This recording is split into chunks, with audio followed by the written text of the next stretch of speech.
Hey guys, welcome back to the channel. This is part 6 of What If Naruto Was Madara's grandson.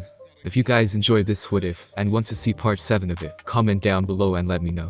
Also check out previous parts of this what if. I have created a playlist for this what if where you can find all the previous parts, link is in the description. And go ahead and check out other what ifs in the channel. Before we start, please do support for more awesome content. If you are new to this channel, please subscribe and like this video and share this video with your friends. So let's start this video. Team 8 was walking towards their assigned rooms. Since they completed the second task of the Chunin exams in one day, they could relax and recover during the 4 available days. Naruto-kun, Hinata said, getting Naruto's attention. If I had to fight Gaara, do you think I could win? She asked. They continued walking and Naruto was thinking. After a few minutes he decided to reply. I don't really know what he can do, but when we met him, he had sand around him, and apparently he is the son of the 4th Hokage, so he probably can control sand with his chakra. Since you are water type, you can drench his sand in water to make it slower and more chakra demanding to use, forcing him to waste more chakra. But if he decides to use his Bijuu, then I think you would lose unless you do that trick I taught you, he said, grinning. I guess you're right, she replied. Shino just heard the conversation with interest. This year there was a lot of tough competition. His bugs wouldn't much against a Bijuu, since primarily he uses them to drain the enemy's chakra, and draining a Bijuu might take a while. They arrived to their room and found it a standard room. It had 3 single beds, a small bathroom, a small desk with chairs and a window. Do you think you will be able to sleep without me? Naruto said, grinning. Oh?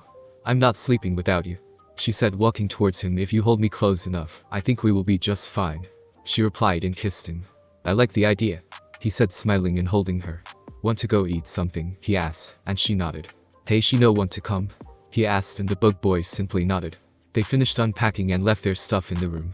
Team 8 got out of the room and walked through the hall, heading towards the other floors. The tower in the middle of the Death Forest was relatively small. It had 5 floors. The first was reception in the arena, the second was the kitchen, the third and fourth floors were the rooms and bathrooms, and the last floor was the administrative and surveillance room. They made their way down the floors and quickly found the kitchen. There was plenty of food already prepared due to the Chunin exams. They entered the kitchen and noticed that they weren't alone. Inside the kitchen there was the sand team. Hey Gaara, Naruto said, waving as he entered the kitchen. Both Kankuro and Temari instantly stiffened as they knew that Gaara could flip at any time. Hinata and Shino were just a bit wary of them. Uzumaki Naruto, Gaara said, eyeing Naruto carefully. You interest me, he said. Sorry, but I don't swing that way, besides I already have a girlfriend, Naruto said, chuckling and kissing Hinata's cheek. Gaara's eye twitched at his statement. Temari and Kankuro were wondering if all Leaf Shinobis had a death wish. Mother will have your blood, and then everyone will acknowledge my existence. Gaara with a sick smile. Mother, you do realize Shukaku is male, right? Naruto asked, and you don't have to kill to have people noticing you. He finished. It doesn't matter, once I kill you, I shall forever prove my existence, Gaara said. You want people to acknowledge you, then find people to protect. Instead of killing them, fight to protect them, and those few precious people will acknowledge you forever, Naruto explained. You fight to protect people? Gaara asked. Yes, that is right. Your true strength emerges when you fight to protect those you care about, Naruto said. Fool, we are nothing but murderers. We live to kill. We are weapons, Gaara said. Kankuro and Temari were listening to the conversation and wondering if they should leave because this conversation seemed to be heating up. I never considered myself a weapon, Naruto said. You are a fool, and I shall prove it to you. Once I kill you, everyone will notice my existence, Gaara said. Fine then. When we meet at the arena, I shall prove to you that acknowledgement comes from people that care about you, Naruto said, and he and his team left the room, leaving a thirsty guard behind. Hey Hime, I'm going to talk with Anko, I'll meet you later, Naruto said. Alright, see you later, she replied and gave him a quick kiss. Floor 5 surveillance room. Naruto separated from his team and headed towards the 5th floor. He walked towards said room and knocked on the door. He opened it, and, in the room, there was the Hokage, Anko, Ibiki and a few Chunins. Something you need, Naruto-kun? The Hokage asked as he watched the blonde enter the room. Can I talk to you in private with Anko? Naruto asked, and the Anko raised an eyebrow, wondering what the kid wanted. Of course, the Hokage replied and made a gesture for everyone to leave the room except Anko. Naruto flashed through a few hand seals and said, Sound barrier seal. There was a small flash of light and suddenly vanished. Anko was surprised by seeing a genin using these types of seals. But she knew what kind of life Naruto had lived, and if he wanted to survive, he would have to pick up his pace. Now then, I would like to check out that cursed seal, if you don't mind, Naruto said, and Anko involuntarily brought her to her neck. Why do you want to see it? She asked. She didn't like talking about her past. I want to know if I'm capable of removing it, Naruto said, and Anko started laughing. Kid, I'll give you that you are strong, but this seal can't be removed. Anko regretfully said. Any seal can be broken. Naruto said, have faith, besides it doesn't hurt to try. Come on Anko, you don't know, but Naruto is a seal master. The Hokage said. Anko raised an eyebrow, and watched him carefully. You're telling me this kid is a seal master? The only one in the leaf is Jiraiya of the Sannin, and even he already tried. Anko said. Yes, he's telling you the truth. He already provided our village with a few seals of his own. Improve exploding tags, remotely detonated tags, and his own creation flash tags. The Hokage explained. Anko still had her doubts. I'll make a bet with you. If I can't remove it, I'll pay you an all-you-can-eat at the Dango shop. However, if I can remove it, you do the same for me in the ramen stand. He said, grinning. Fine. Anko said, sighing, and removed her coat so Naruto could more easily have access to her curse mark. Naruto activated his Sharingan to perfectly memorize the seal. He placed his fingers on the curse mark and channeled a bit of chakra. He noticed the mark slightly glow and made Anko slightly wince. It must be tuned to Orochimaru's chakra signature. Naruto thought. Anko, I need you to activate the curse seal, please. Naruto sat and stayed watching her chakra network carefully with his Sharingan to notice the changes. Fine. She replied. Anko channeled chakra to her curse seal, and it began spreading across her whole body. Black markings were originating from the seal, and spreading across her skin, reaching the whole body. Naruto watched carefully with his Sharingan, analyzing every small change. Interesting. Naruto said and closed his eyes. What do you think, Kurama? Can we force your chakra into the seal to break it? Naruto asked. Forcing my chakra would destroy the curse seal, but would most likely badly poison her. She wouldn't survive without a very good medic around. Kurama replied. Naruto opened his eyes and saw both of them staring at him. I was talking to the furball about it. Naruto said.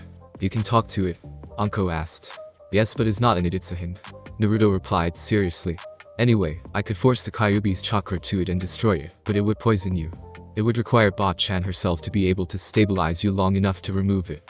Naruto explained. Ba-chan? Anko asked. My grandmother Tsunade. Naruto replied. Holy shit, you are her grandson. Anko half yelled. Tsunade was a legend among all of Kunoichi. She was whatever Kunoichi wanted to be. Strong and beautiful and with the right assets. Yes, but keep it to yourself. Now I noticed that the seal, besides leaking chakra, it also sends a few chemicals to the bloodstream, most likely to create addiction, and increasing the body's stamina and strength. Either way, I would need Ba-chan to remove it, either using the Kyuubi or not. Naruto said, and he could see the frown on her face. Tsunade had left the village years ago. There's one thing I can do, be right back. Naruto said and vanished in a yellow flash. The Hokage's and Anko's eyes widened. They hadn't seen that flash in over 14 years. Was that? Anko stuttered. The Hokage managed to regain sense and asked, now do you believe me? Anko only managed to dumbly nod. A few minutes later, Naruto reappeared in the room with a large scroll in his hands. Naruto placed the scroll on the ground and opened it to show a very big and complex sealing array. Anko, sit in the middle of the scroll, please. Naruto said and got a look of confusion. He sighed and continued. I may not be able to remove the seal alone, but I can place a restriction and block seal that will permanently lock away the seal. Basically, you would have to force chakra to the seal to activate it, and you will no longer have the constant pain. Naruto explained, and Anko quickly sat in the scroll. Alright, let's do it. Anko said, getting ready for the constant pain to leave her. It may hurt a little bit while the seal is applied. Naruto said. I'm used to pain. Anko said. Okay. Naruto walked up to Anko and placed his hand in her curse mark. A few seconds later, kanji erupted from his hands and spread across Anko and the scroll. Ready? Naruto asked, and she nodded. Evil sealing method. Naruto said, and in an instant all the kanji began rushing towards his hand that was placed in her curse seal. Anko bit her lip in pain, but she could handle it. After a few minutes, all the kanji reached the curse seal and formed a ring around the curse seal, as if locking it. Naruto removed his hand and Anko relaxed. We are done. How do you feel? Naruto asked. A second later, Anko was all over him, kissing and pressing her body against his, much to the jealousy of the old Hokage, who had a trickle of blood flowing in his nose. Okay Anko, I have a girlfriend, you know. Naruto rhetorically asked. Don't worry, kid. Besides, it was my way to say thank you. Even though it's still here, it no longer hurts. I can barely feel it on my neck. Anko said, happy. Don't mention it. Naruto started. Hey Jiji, do you think you could bring Sasuke here for me to do the same to him? Naruto asked.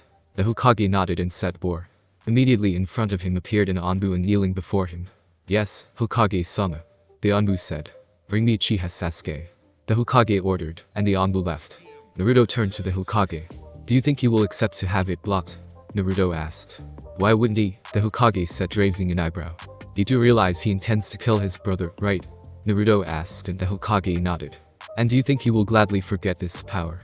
Naruto asked. I see your point, but I have faith he will do the right choice. The old Hokage said. He's naive. All Uchihas must burn. Kurama said, chuckling evilly. What the hell, Kurama? I have Uchiha blood. Naruto screaming. You and your father are different. You are not power-hungry fools and you are not arrogant, well, except when you are in the middle of battles. Kurama said. I only say that stuff to piss the enemy off. If he gets angry, he will make mistakes I will capitalize on. Naruto replied. They waited for a few minutes until the Anbu appeared in the room, followed by a pissed-off Sasuke who, by the looks of it, just woke up from his Neji's induced sleep. What do you want? Sasuke said, glaring at Naruto. We need you to sit in the middle of the scroll to seal your curse mark. Naruto answered. Why would I want to do that? I need this power. Sasuke said. Idiot. You would be willing to be used as a puppet, so that you could kill your brother. Naruto asked. Shut up. You don't know anything, and I would gladly give my life if it meant to kill him. Sasuke said, and Naruto just shook his head. Fine. Sit in the scroll anyway. Since for now it's impossible to remove the curse seal safely without killing the host, I'm applying a suppression seal that allows for the host to have better control over the seal. Naruto explained, and Sasuke smirked. You shouldn't use it. I can see that the host tends to develop an addiction to his power. Naruto explained, and Sasuke simply shrugged it off. It was a gift and I intend to use it. Sasuke said, and Naruto shook his head. This might hurt a little. Naruto said, but didn't mind much. He did the same steps as for Anko and placed his hand on his curse seal. Evil sealing method. Naruto said. Sasuke screamed for a few minutes, and when it was completed, he fell to the floor unconscious. Or, take him to his room. He must be exhausted from the forest of death. The Hokage said, and the Anbu took off. See you guys in 4 days. Naruto said and left the room, followed by a very happy Anko. You would be so proud of your son Minato, Kushina. The Hokage thought as he also left the room. He had preparations to do for the finals. 4 days later. The next 4 days went by without any trouble, and they were boring as hell. They weren't allowed to leave the tower until the end of second phase of the Chunin exams. During these 4 days a few more teams arrived to the tower. As he expected, the team from Taki and Kumo also arrived. Every competitor was summoned to the arena and filled it facing the Hokage. The arena room was pretty much empty. The room had a giant statue with a shinobi doing the ram hand seal. There were 2 balconies, one in each side of the room for the spectators. Behind the statue was a big electric board. First, I must congratulate you all for passing the second round of the Chunin exams. The Hokage said, and a few smirked, thinking they were the best. Now, the Hokage started, but was interrupted by another shinobi. Do you mind if I continue, Hokage-sama? Said shinobi asked, and the Hokage shook his head. My name is Gekko Haide, and I'm the proctor of this part of Chunin exams. Haide said. He had short brown hair and dark markings under his eyes. Even though he was a young man, he had pronounced lines under his eyes, as well as an unexplained chronic cough that plagued him. He wore the standard Konoha shinobi outfit, complete with a forehead protector that he wore as a bandana, flak jacket and regular shinobi sandals. He also carried a katana with a rectangular handguard strapped over his back. Before we can proceed, we will need to have preliminary matches. Haide said, and the Genins erupted in protest. What do you mean by preliminary matches? Kiba asked. We didn't expect this many people to pass the exam, so we have to thin out the contestants. During the third phase of the exam, many nobles will assist the matches, and their time is precious, to not be unnecessarily wasted. Haide explained, and a few were against it. Why should we risk our lives for this? Someone yelled. I think you misunderstand the meaning of the Chunin exams. The Hokage said, and everyone turned to face him. The Chunin exams are used to promote promising Genins to Chunin, however, there is somewhat of an underlying objective. The Chunin exams are a substitute for war, and to prove that the country that is competing is strong. The strength of a village is the strength of their shinobi, and the strength of their shinobi only flourishes in life and death battles. The Hokage explained. By having shinobi compete in the Chunin exams, the country can prove their strength, which will award them a higher number of missions, bringing more wealth to the village. The Hokage concluded. Before we begin, is there anyone who wishes to forfeit? Haide asked, and no one stepped forward. Very well, we shall begin now. The match ends by either knockout, death or impairment. If I declare the winner, the match ends immediately. Understood. Haide said, eyeing them seriously, and everyone nodded. The names will appear on that electric board randomly. Haide explained as the board started shuffling through names. Since we have an odd number of contestants, one of you will advance immediately to the third round of the Chunin exams. Haide explained as the board went random names. Subaku no Konkuro will have a free pass. Haide said. Lucky. I can go to the finals without showing my skills. Konkuro thought. The board started going through new names until it stopped. Will Uchiha Sasuke and Renazumi step forward? The rest of you please go. It started the match. Sasuke rushed towards the enemy, went for a low kick. As Sasuke expected, Azumi jumped up, and Sasuke took this opportunity to quickly continue his rotation, and placing a kick in Azumi's stomach, making him fly to the ground. Give up, you are no match for the Uchihas, Sasuke smugly said. Azumi slowly got up, and cleaned his lip that got busted when he crashed into the ground. Azumi, angered by being bested in that little skirmish, quickly made hand seals and said, Earth style. Earth spikes. Slamming his hands on the ground. The ground in front of Azumi rose slightly and threw a few rock spikes at Sasuke with moderate speed. Sasuke quickly dodged all of them and yelled fire style, Phoenix fire technique, and sent multiple small fireballs towards the enemy. Azumi didn't have the skill to dodge them all, and took one to his left leg and another to his shoulder, leaving him in the ground slightly burned and in pain. Winner, Uchiha Sasuke. Medics, Hayate said, and Sasuke smugly smirked and made his way up to the balcony near his team, while medics went to heal Azumi. Didn't even need Sharingan, Sasuke thought. Congratulations, Sasuke-kun, Sakura said with stars in her eyes as she watched her beloved Sasuke-kun making his way up the stairs. At least the only fangirls that are here are Ino and Sakura, Naruto said, and got glares from both Ino and Sakura. You know, Naruto-kun, I'm a fangirl, she said, and Naruto rose an eyebrow. You are? Kurenai asked. Of course, I'm Naruto's fangirl. Hinata started, and cleared her voice. Oh, Naruto-kun Isoku, or will you go out with me? She asked with stars in her eyes, and her best puppy dog face. I can't say no to you, Hime, Naruto said, laughing, and kissed her. Kurenai just sweat dropped and Kakashi chuckled at their antics. Oh, I seriously need a boyfriend, Ino said with stars in her eyes, watching both of them. Congratulations, Sasuke, Kakashi said. Sasuke grunted, making Sakura squeal in delight. They watched the board go. Another set of random names. Urino Sakura and Yamanaka Ino, please step into the arena to begin your match, Hayate said. Due to both contestants being unconscious, I declare this match a tie, Hayate said. Fangirls, Yugito started, the disgrace of the Kunoichi. If they spent more time training instead of drooling over the Uchiha over there, they wouldn't be slapping each other. It's just sad, Yugito said, and everyone nodded, agreeing with her. At least you learned how to properly slap someone, Naruto said, and everyone's sweat dropped. Sabaku no Gaara and Muafuji, please step into the arena to begin your match, Hayate said, and Gaara used his traditional sand shunshin to the arena, while his opponent jumped off. Sabaku no Gaara vs Muafuji. Ready? Hayate asked. Fuji nodded, and in Gaara's case, Sand left his gourd and started dancing around him. Begin, the proctor said, and jumped away. He could sense the rise in Gaara's bloodlust. Sand shuriken, Gaara immediately said, and sent 10 shurikens he made with his sand towards the enemy. Fuji didn't expect such a sudden attack, and made a very risky evasion maneuver by ducking to the ground. Fuji was rising when he noticed his feet were caught in something. He looked down and saw sand wrapped around his feet and quickly rising. Fuji tried to struggle to get free, but it seemed the more he struggled, the quicker it wrapped around him. Not even 5 seconds later, Fuji was completely covered in sand.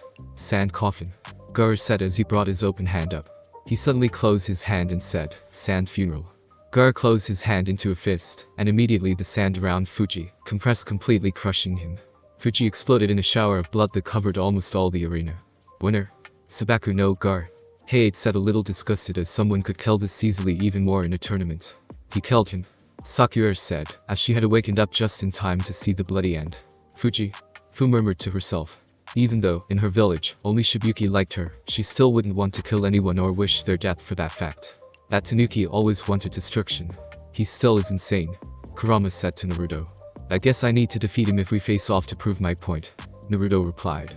Uzumaki, you will be mine, Gaara almost yelled, pointing to her favorite blonde standing in the balcony. I already told you I don't swing that way, Naruto said, and that phrase pissed Gaara off as she shot a wave of sand towards him. Naruto watched the sand came to him, and before anyone could react, the sand wrapped around him, and immediately crushed him. Naruto, Kakashi yelled, and watched his little brother getting crushed to death. Gaara smiled as he finally got this precious blood offering to her mother. He quickly removed his sand, to show an untouched Uzumaki. Naruto. Did you do something? Naruto asked. The reactions were very different. Kakashi sighed in relief. Temari and Kankuro had their jaws on the floor as they saw the blonde unhurt. Yugito stared at the blonde suspiciously. To her he was truly an enigma. Naruto made a quick seal less shunshin and landed right in front of Gaara. He proceeded to plant a very firm kick in his stomach and sent him flying to the wall. The sand wasn't quick enough to protect, and everyone could see small cracks appears in his skin. He hit Gaara, Kankuro said, flabbergasted. He never saw his brother get hit for that fact, and yet this blonde kid just appears in front of him, and gives him a kick like it was nothing. So, you do have another defensive sand layer, Naruto said as he watched Gaara get up and the cracks disappear. Enough. The voice of the Hokage roared through the room, instantly putting everyone in attention. Naruto, stand down, and you. The Hokage said, pointing to Baki, the sand team Jonin, control your students or we will discipline them for you. Apologies, Hokage-sama. Baki said, bowing to the Hokage. That Gaara almost ruined everything. Hyuga, Neji and Akimichi, Choji, please step into the arena to begin your match. Hayate said, and Choji got kinda scared, but nonetheless they both made their way down. Begin. Hayate said.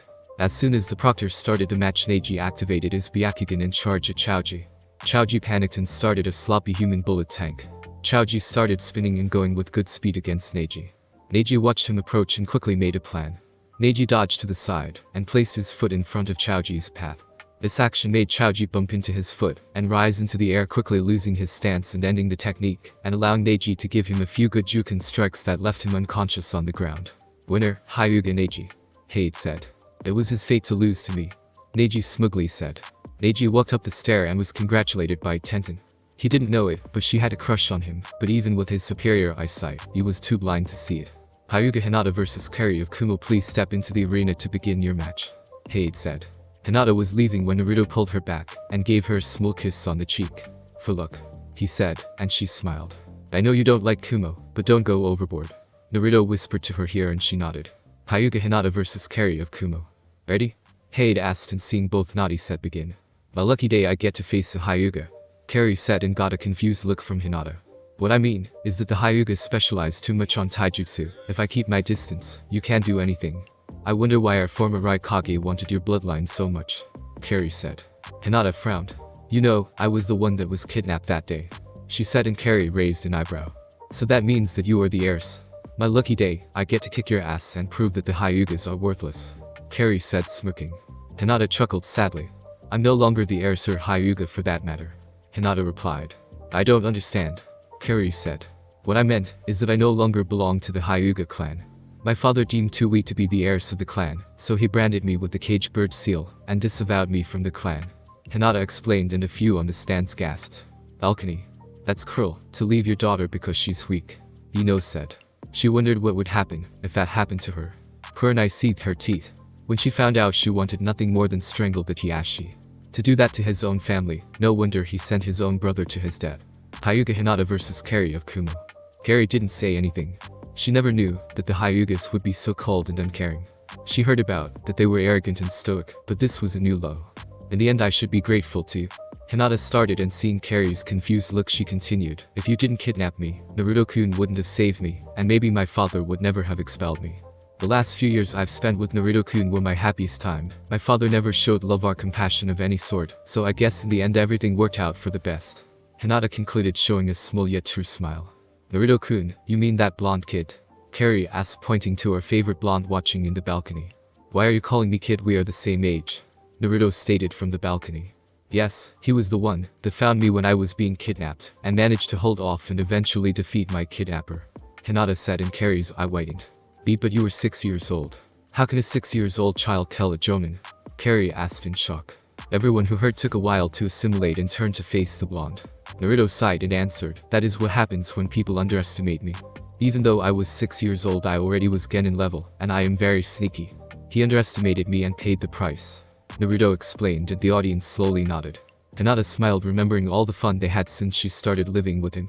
Teaching him proper manner at the table, smacking him with a pillow so he could wake up, hiding his ramen, helping him with his pranks, training with him, watching the night skies and sunsets with him, living with him, sleeping next to him and kissing him.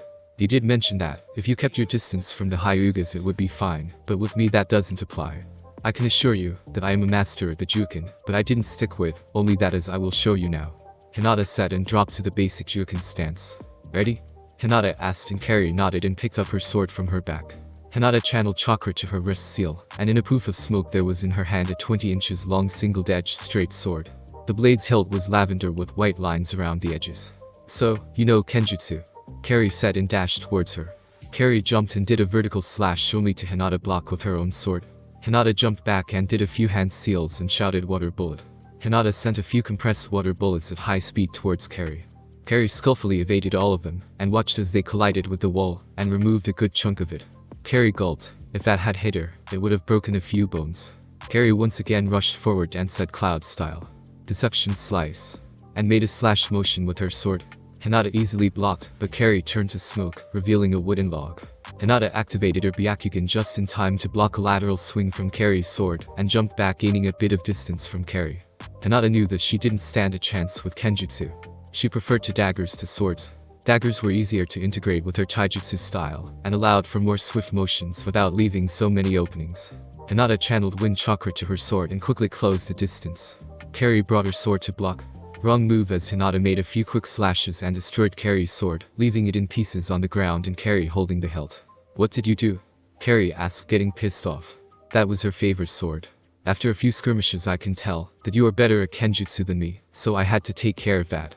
I channeled wind chakra to my sword and destroyed yours. Hinata explained and once again ran through hand seals and said, water style, exploding water wave. Hinata expelled great amounts of water to the arena, completely flooding the grounds. Balcony, not possible. That's an air ink water jutsu. How can she have enough chakra for that? Kakashi asked out loud and turned to Kurenai. What have you been teaching them? He asked. Kurenai simply smirked. I didn't teach them anything, all credits go for Naruto. Kurenai said and Kakashi turned to Naruto. I told you I've been training since I was 5 years old. Hinata joined me when she was 7. The dead last and the shy girl was all a cover. Deception is a ninja's greatest tool. Naruto said and everyone turned their attention to the arena. Hyuga Hinata vs Carrie of Kumo. Lightning style. Emotion wave.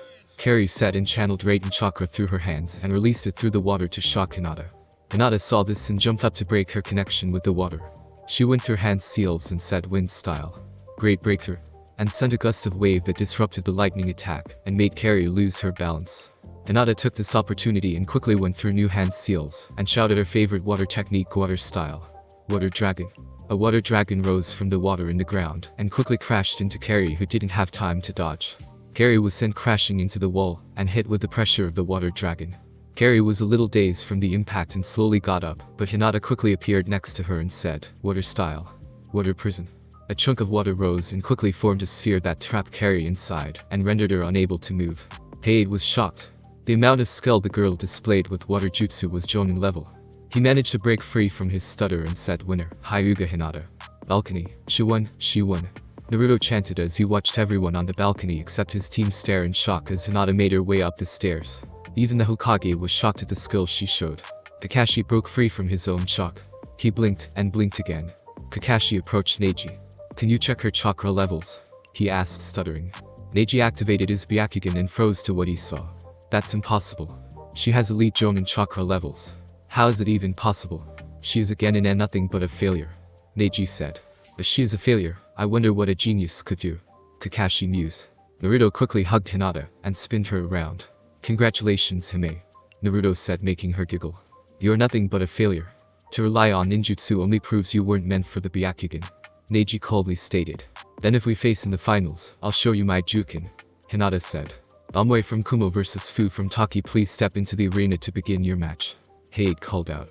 Omoi from Kumo vs Fu from Taki. Ready? Heiid asked and both nodded. Begin. Heiid called out and immediately jumped back. Fu quickly went through a few hand seals and said, water whip. Fu took advantage of the existing water and quickly made force water whips that grabbed Omoi's arms and legs and pinned him in the spot. Fu approached him from behind and placed a kunai at his neck. Yield. Fu said. Omoi tried to struggle to find a way to free himself from the spines, but they wouldn't budge. I surrender. Omoi said. Winner, Fu of Taki. Heiid said. Balcony. That was anticlimactic. Asuma said as he watched Omoi return to the balcony with his head low. To be caught off guard and defeated with a single jutsu, it was a shame. Man, those things are really tight, they wouldn't budge. Omoi said while sucking on his lollipop and shaking his head in disappointment. What affinity do you have? Naruto asked. Like most people in Kumo, I have lightning. Why? Omoi asked. You could have channeled lightning chakra trough the whips and, since they are water, they would most likely have weakened enough for you to perform a substitution. Naruto explained and Omoi face palmed. How come I didn't think of that? Omoi asked, and Naruto shrugged his shoulders. Yugito vs Abiram Shino, please come to the arena to begin the match. Heiid called out. Good luck, Shino.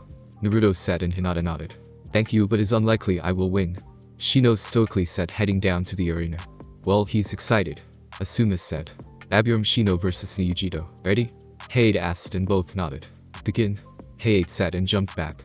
Immediately as Hayate said start, Yugito jumped into action and quickly closed the distance between her and Shino. Yugito jumped in the air and performed a drop kick. Shino brought both his arms up in X formation and blocked the kick. Shino quickly grabbed her leg and spinning threw her at the wall. Yugito twisted mid-air and landed gracefully in the wall like a cat would. Balcony. Looks like Shino's taijutsu skill is increased, Kakashi said surprised. Since Naruto and Hinata were more advanced, it gave me more time to focus on Shino. Also, his main weakness, as most long-range users, is taijutsu, so we tried to get him a defensive-type taijutsu style. Kurenai explained and Kakashi nodded. "Go Shino, kick her ass," Naruto yelled. Kurenai just shook her head. Naruto could defeat her in a spar, and yet he still had a childish behavior. Abiram Shino versus Yugito. Yugito dropped from the wall and into the ground, and crouched on all four like a cat getting ready to pounce on the victim. Shino eyed her very carefully and started releasing his bugs. Yugito saw the bugs heading towards her and shouted, "Fire style. Phoenix fire technique." Multiple fireballs crashed into Shino's bugs and engulfed them in flames. Yugito smirked but quickly dropped her smile when she noticed that the bugs were still coming as if nothing happened to them. "How did you do that?" Yugito asked. "My main weakness is fire since it can easily destroy my bugs, so I coated them with water chakra to protect them," Shino stoically explained. "I guess I have to turn up the heat," Yugito said smirking. "Let's go, Nibi," Yugito said to her partner. "Right, kitten," Nibi replied. "Fire style. Blue fireball technique," Yugito yelled and unleashed a big blue fireball towards Shino. This fireball engulfed the bugs and immediately turned them to dust. The fireball continued its path towards Shino. "Earth style. Earth wall," Shino said, and a small earth wall rose in front of him to protect him. The fireball collided to the earth wall and slowly but surely began to apply pressure. The wall didn't stand a chance with a Biju-powered fireball, and began to crack until he collapsed. Shino saw the wall starting to crack and immediately jumped away. Yugito expected such, so she was there to greet with a fierce punch to his face. Yugito punched him, but he transformed into bug clone. Yugito thought as the clone she punched began to surround her. Yugito channeled Nibi's chakra, and one by one each of the bugs began to fall on the ground, killed by the Biju's extremely poisonous chakra. "I surrender, she destroyed one of my hives, and I'm low on chakra. It would be illogical to proceed." Shino breathing heavily. "Winner by forfeit ni Yugito," Hayate said. "Balcony. You did good, Shino," Kurenai said, and he nodded. "Yeah, it would be very hard to win against someone like her," Naruto said. "What's so special about her?" Sasuke asked, but it felt more like a demand. "Let's just say she's the number 2. Naruto said smirking, and Sasuke was about to jump him when Kakashi caught his shoulder. The Hokage heard that and already suspected as much. "That means that with her there are 5 Jinchurikis here," the Hokage thought. "Shikamaru versus Onizuka Kiba, please come to the arena," Hayate called. "Yeah, the lazy ass. We have this one on the bag." Kiba cheered and he picked up Akamaru and ran to the arena. Shikamaru versus Onizuka Kiba. "Ready?" Hayate asked. "That's right, we are," Kiba yelled. "Troublesome, I guess I am," Shikamaru replied. "Begin," Hayate said and jumped back. "This is so troublesome. I'm no match for Kiba's speed or strength," Shikamaru thought as he analyzed Kiba and came up with a plan for defeating. Kiba immediately said Ninpo. 4 legs technique. We could see as Kiba crouched to the ground in all fours. His nails became more elongated as his fangs, and his eyes took a more feral grin with vertical slits. Kiba ran forward with impressive speed, and Shikamaru, the lazy ass he is, decided to run and avoid very single strike Kiba tried. This continued for a few minutes until Kiba got tired and jumped back, gaining some distance. "Fight back, lazy ass," Kiba yelled, get pissed off that he didn't hit him one single time. "I'm fighting back, troublesome," Shikamaru said and sighed. Shikamaru went through his pockets and took a smoke bomb. He threw it at Kiba, and the entire arena where Kiba was became covered in smoke. Inside the smoke cloud, Kiba was quickly turning and checking every position to find out what exactly Shikamaru was trying to do. He checked left, right, up and his left. Kiba was getting tired of this and about to jump away when he froze, unable to move. As the smoke cleared, Kiba could see Shikamaru crouching with his hands in the rat seal. "What did you do?" Kiba asked as he struggled to move. Kiba could see from the corner of his eye that Akamaru was also frozen in the same place. "Shadow possession jutsu success," Shikamaru said. "At the beginning of the match, when you engaged me in taijutsu, I placed a few small bells on you. When I threw the smoke bomb, I blocked your vision of me so you couldn't see what I was doing. Since you had the bells, I could easily find you in the middle of the smoke and connected my shadow to yours, preventing you from moving," Shikamaru explained. "Forfeit," Shikamaru said. "Fine, I surrender," Kiba said, angry how it turned out. "Winner by forfeit, Nara Shikamaru," Hayate said. "Balcony. You thought the lazy ass could come up with that," Sakura smugly said. Asuma laughed. You know, I gave him an IQ test, and he scored 220. The kid's genius, and never got good scores in the academy, because he was always too bored to do more. Asuma said, chuckling to the shock of many. Just slight above you. Hinata whispered to Naruto. Asuma overheard what Hinata said. What do you mean slightly above him? Asuma asked. Exactly that. Naruto did an IQ test like everyone, however in the academy he scored less than 50, which would mean severe lack of cognitive functions. However, we tested each other at home, and he scored 210. Hinata explained, and everyone's jaw hit the floor. How can the dead last have such high IQ? Asuma asked. The same way Shikamaru, who was almost the dead last, has as well. Naruto said, chuckling. But I'm not the only one. My Hime here also scored 200 points. Naruto said and laughed at their faces. The dead last and the shy girl were genius. This never gets old. Naruto thought. I wonder what more did you hide? Asuma asked him, and he shrugged his shoulders. Uzumaki Naruto vs Rock Lee, please step into the arena for the match. Heiei called out. Looks like we are up, Lee. I want to test my dragon fist against your strong fist, so how about I only use taijutsu no bloodline even? Naruto asked. That's the most youthful thing someone has ever said to me. I agree. Let's show them the power of youth. Lee yelled, making everyone wince at the tone. Such a youthful opponent, you should make him your eternal rival. Guy yelled. Yes, Guy-sensei. Lee said. Lee. Guy-sensei. Lee. Guy-sensei. Both master and student were hugging each other in a beach, as the water came rushing between them and crashing into the rocks.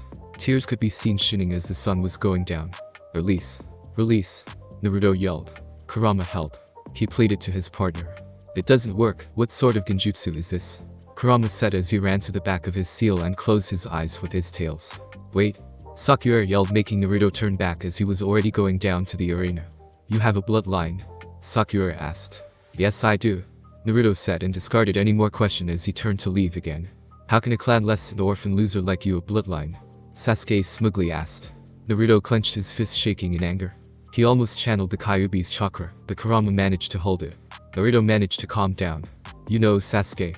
One day you will eat all those words. You are not as special as you think. Besides, people say that my bloodline is the strongest in the world. Naruto said. Please, Dobe. The Sharingan is the most powerful bloodline in the world. Sasuke said, smirking. If you say so. Naruto said, laughing as he made his way down the stairs. People who knew he had the Sharingan chuckled at his wordplay. Uzumaki Naruto vs Rock Lee. Ready? Heiei asked and both nodded. Final match of the preliminaries, Uzumaki Naruto vs Rock Lee. Begin. Heiei said and jumped back. We are both genius of hard word, Lee. Let's show them the power of taijutsu.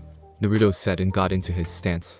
Left leg in front of the right with both knees bent, left arm stretched with the hand palm facing the enemy, while the right arm was coiled near the waist with the fist. Lee had a more simple stance. He was standing straight with his left arm behind his back, and his right arm pointing to the enemy with a straight palm. Balcony. Strange. Guy mused, never seen that particular stance before. Guy thought out loud, nursing his chin while he thought. That stance belongs to the taijutsu style of his father with a few modifications that Naruto integrated in there. Hinata said. I thought Naruto was an orphan. Sakura asked. He is, but his father left him scrolls with his jutsus. Hinata explained. Who was his father? Sakura asked. It isn't my place to tell. Hinata replied, and Sakura frowned. Must be some unknown chunin who got drunk and died in submission. Sasuke said, and Kakashi was about to snap his neck for disrespecting his sensei. Uzumaki Naruto vs Rock Lee. As Heiei said start, Rock Lee immediately started running to Naruto. He closed the distance in no time. Lee jumped and said Konoha Leaf Whirlwind, and tried to kick him. Naruto brought his right arm, and blocked the kick. Lee jumped back, and Naruto immediately regretted blocking that as his arm felt a little numb. As Lee touched the ground, he went again at high speeds towards Naruto, and both engaged in a fierce display of taijutsu. Due to the fact that Naruto could use chakra to empower his muscles, he had a slight advantage in speed in short bursts that were perfect for his quick counters. The battle went on until Lee quickly got in past his defenses. Lee crouched beneath Naruto and said Konoha Leaf Rising Wind. Lee tried an uppercut with his feet at Naruto, but he managed to roll and dodge it. As Naruto was rolling, he tried to sweep Lee's legs, only to make him jump back and evade it as well. As soon as Lee touched the ground, he disappeared in a burst of speed. Naruto looked around until he felt Lee above. He looked up just in time to block a powerful drop kick with both arms. Naruto quickly grabbed his leg and threw Lee at the ground. Lee spinned and landed without trouble at the ground. The taijutsu is very good, Naruto-kun, as expected from my eternal rival. Lee said with tears in his eyes. Naruto shuddered and replied, as surely, eternal rivals. Naruto knew he might have signed his death sentence right there, but this match was extremely good. Hinata was a very good sparring partner at taijutsu, but she always used her gentle fists style.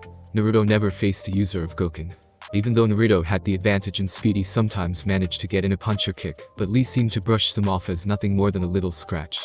But this difference in speed was almost removed by Lee's experience in taijutsu, putting them equals in skill. This time Naruto took charge and ran towards Lee. Naruto threw a sloppy punch that Lee easily sidestepped, but that was what Naruto wanted. As soon as Lee sidestepped his punch, Naruto threw his hands to the ground to support himself, and used his legs to snare Lee's head between his feet. Naruto, with a swift motion of his ankles, threw Lee at a wall who didn't see that coming and was unable to block. Balcony. Impressive guy shocked with that particular movement that managed to firmly give Lee some damage. Naruto's taijutsu style incorporates a lot of acrobatic movements. He could have snapped Lee's neck with that one. Hinata explained, and Guy's eyes widened. Thank God his student was alive. Uzumaki Naruto vs Rock Lee.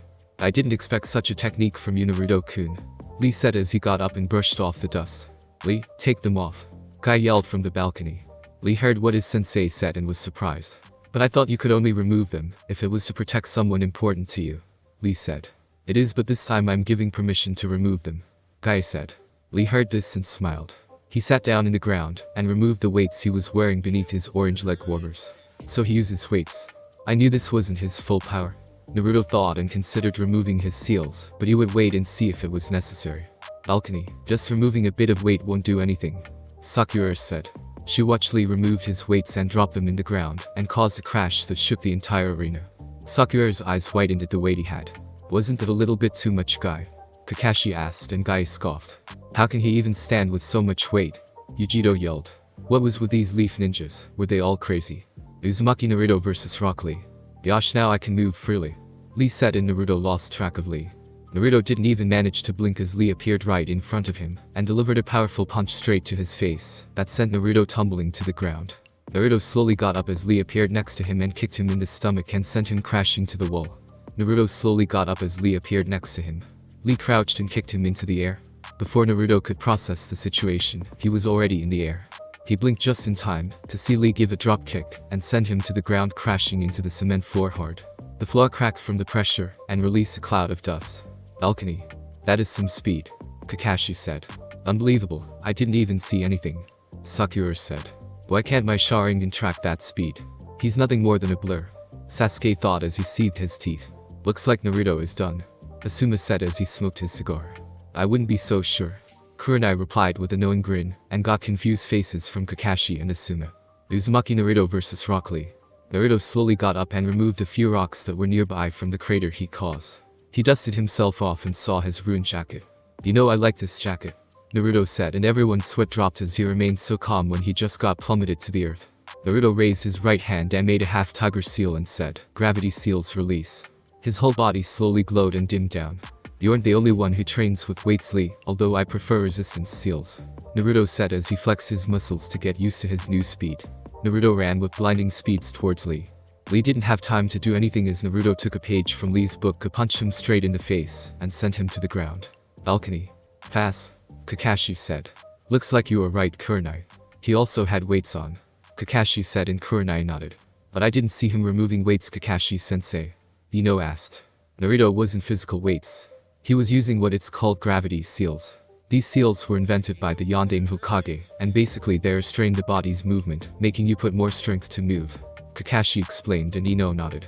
I want those seals, Sasuke demanded. Sorry, but I can't give you. They can only be applied by someone very well versed in seals, and they are very dangerous to anyone who doesn't know seals.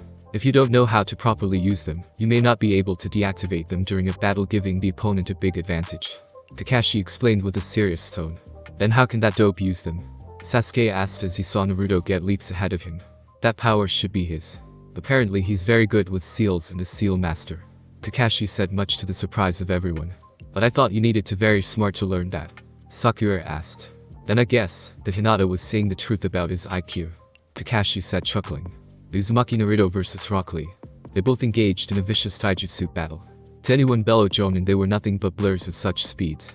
The power and speed that was behind those attacks was enough to completely shatter anyone bone it hit the opponent. Every single punch or kick they gave, the opponent blocked it and sent a shock wave towards the whole arena.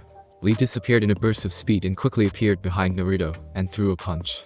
Naruto caught the punch with both hands, and brought Lee in front of him, and placed a kick in his stomach.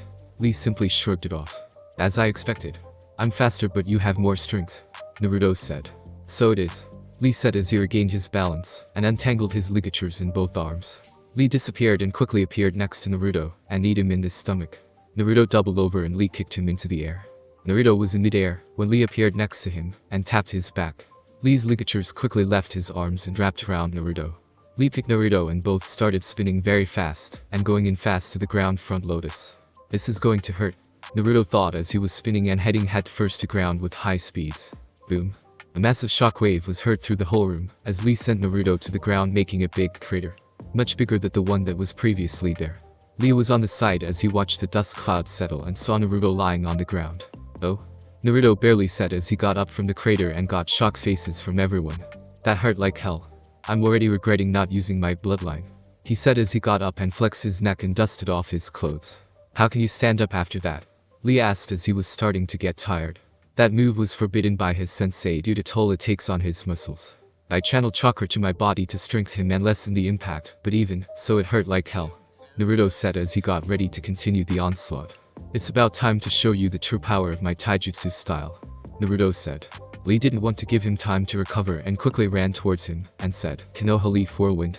Naruto already knew this move and took the opportunity. He saw the kick approaching and elbowed Lee's leg. Lee toppled over in pain, and nursed his leg. I'm sorry Lee, but my true taijutsu style is meant to target weak and pressure points along the human body. I didn't put enough pressure to break the bones. Please surrender, I do not want to hurt you, Naruto said. I cannot give up. Kai-sensei forgive me, but I must do this, Lee said and rose up.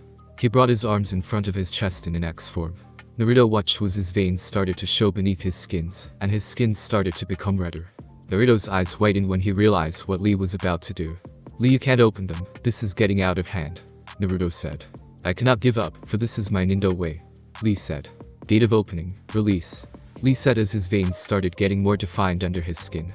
Date of healing, release, Lee said and his started turning red. Date of life, release, Lee said and a green aura could be seen forming around his body. Date of pain, release, Lee said. Date of closing, release, Lee said and the air around him began to swirl around him due to massive amounts of chakra he was realizing. Alchemy, you taught him how to open the gates, Kakashi said. Are you insane, he asked. I don't want to hear this from you. He can't use ninjutsu or genjutsu. Taijutsu is the only thing he has, Kai replied. I can see the chakra around his body. This is amazing, Sakura said as she watched and wondered the power that was radiating from Lee. I want you to teach me this, Kakashi-sensei, Sasuke said. Never. The gates are extremely dangerous. There are 8 gates in the human body. If you open them all you temporarily gain a boost of strength that can surpass Hokage, but then you die, Kakashi explained. Lee is using them. Then that means is going to die, Sasuke asked. You die if you open the 8th and last gate. However, if your body isn't strong enough to handle the strain of lower gates you can easily die as well. This is why it is a very dangerous technique, Kakashi explained and Sasuke huffed. Uzumaki Naruto vs Rock Lee, you truly are amazingly. But I can't lose here as well, and I promised only taijutsu which only leaves me this as my last trump card. Gate of opening, gate of healing, gate of life, gate of pain, gate of closing, release, Naruto said and exploded with chakra. Alchemy. What? Kakashi yelled, as he watched Naruto so easily open 5 gates.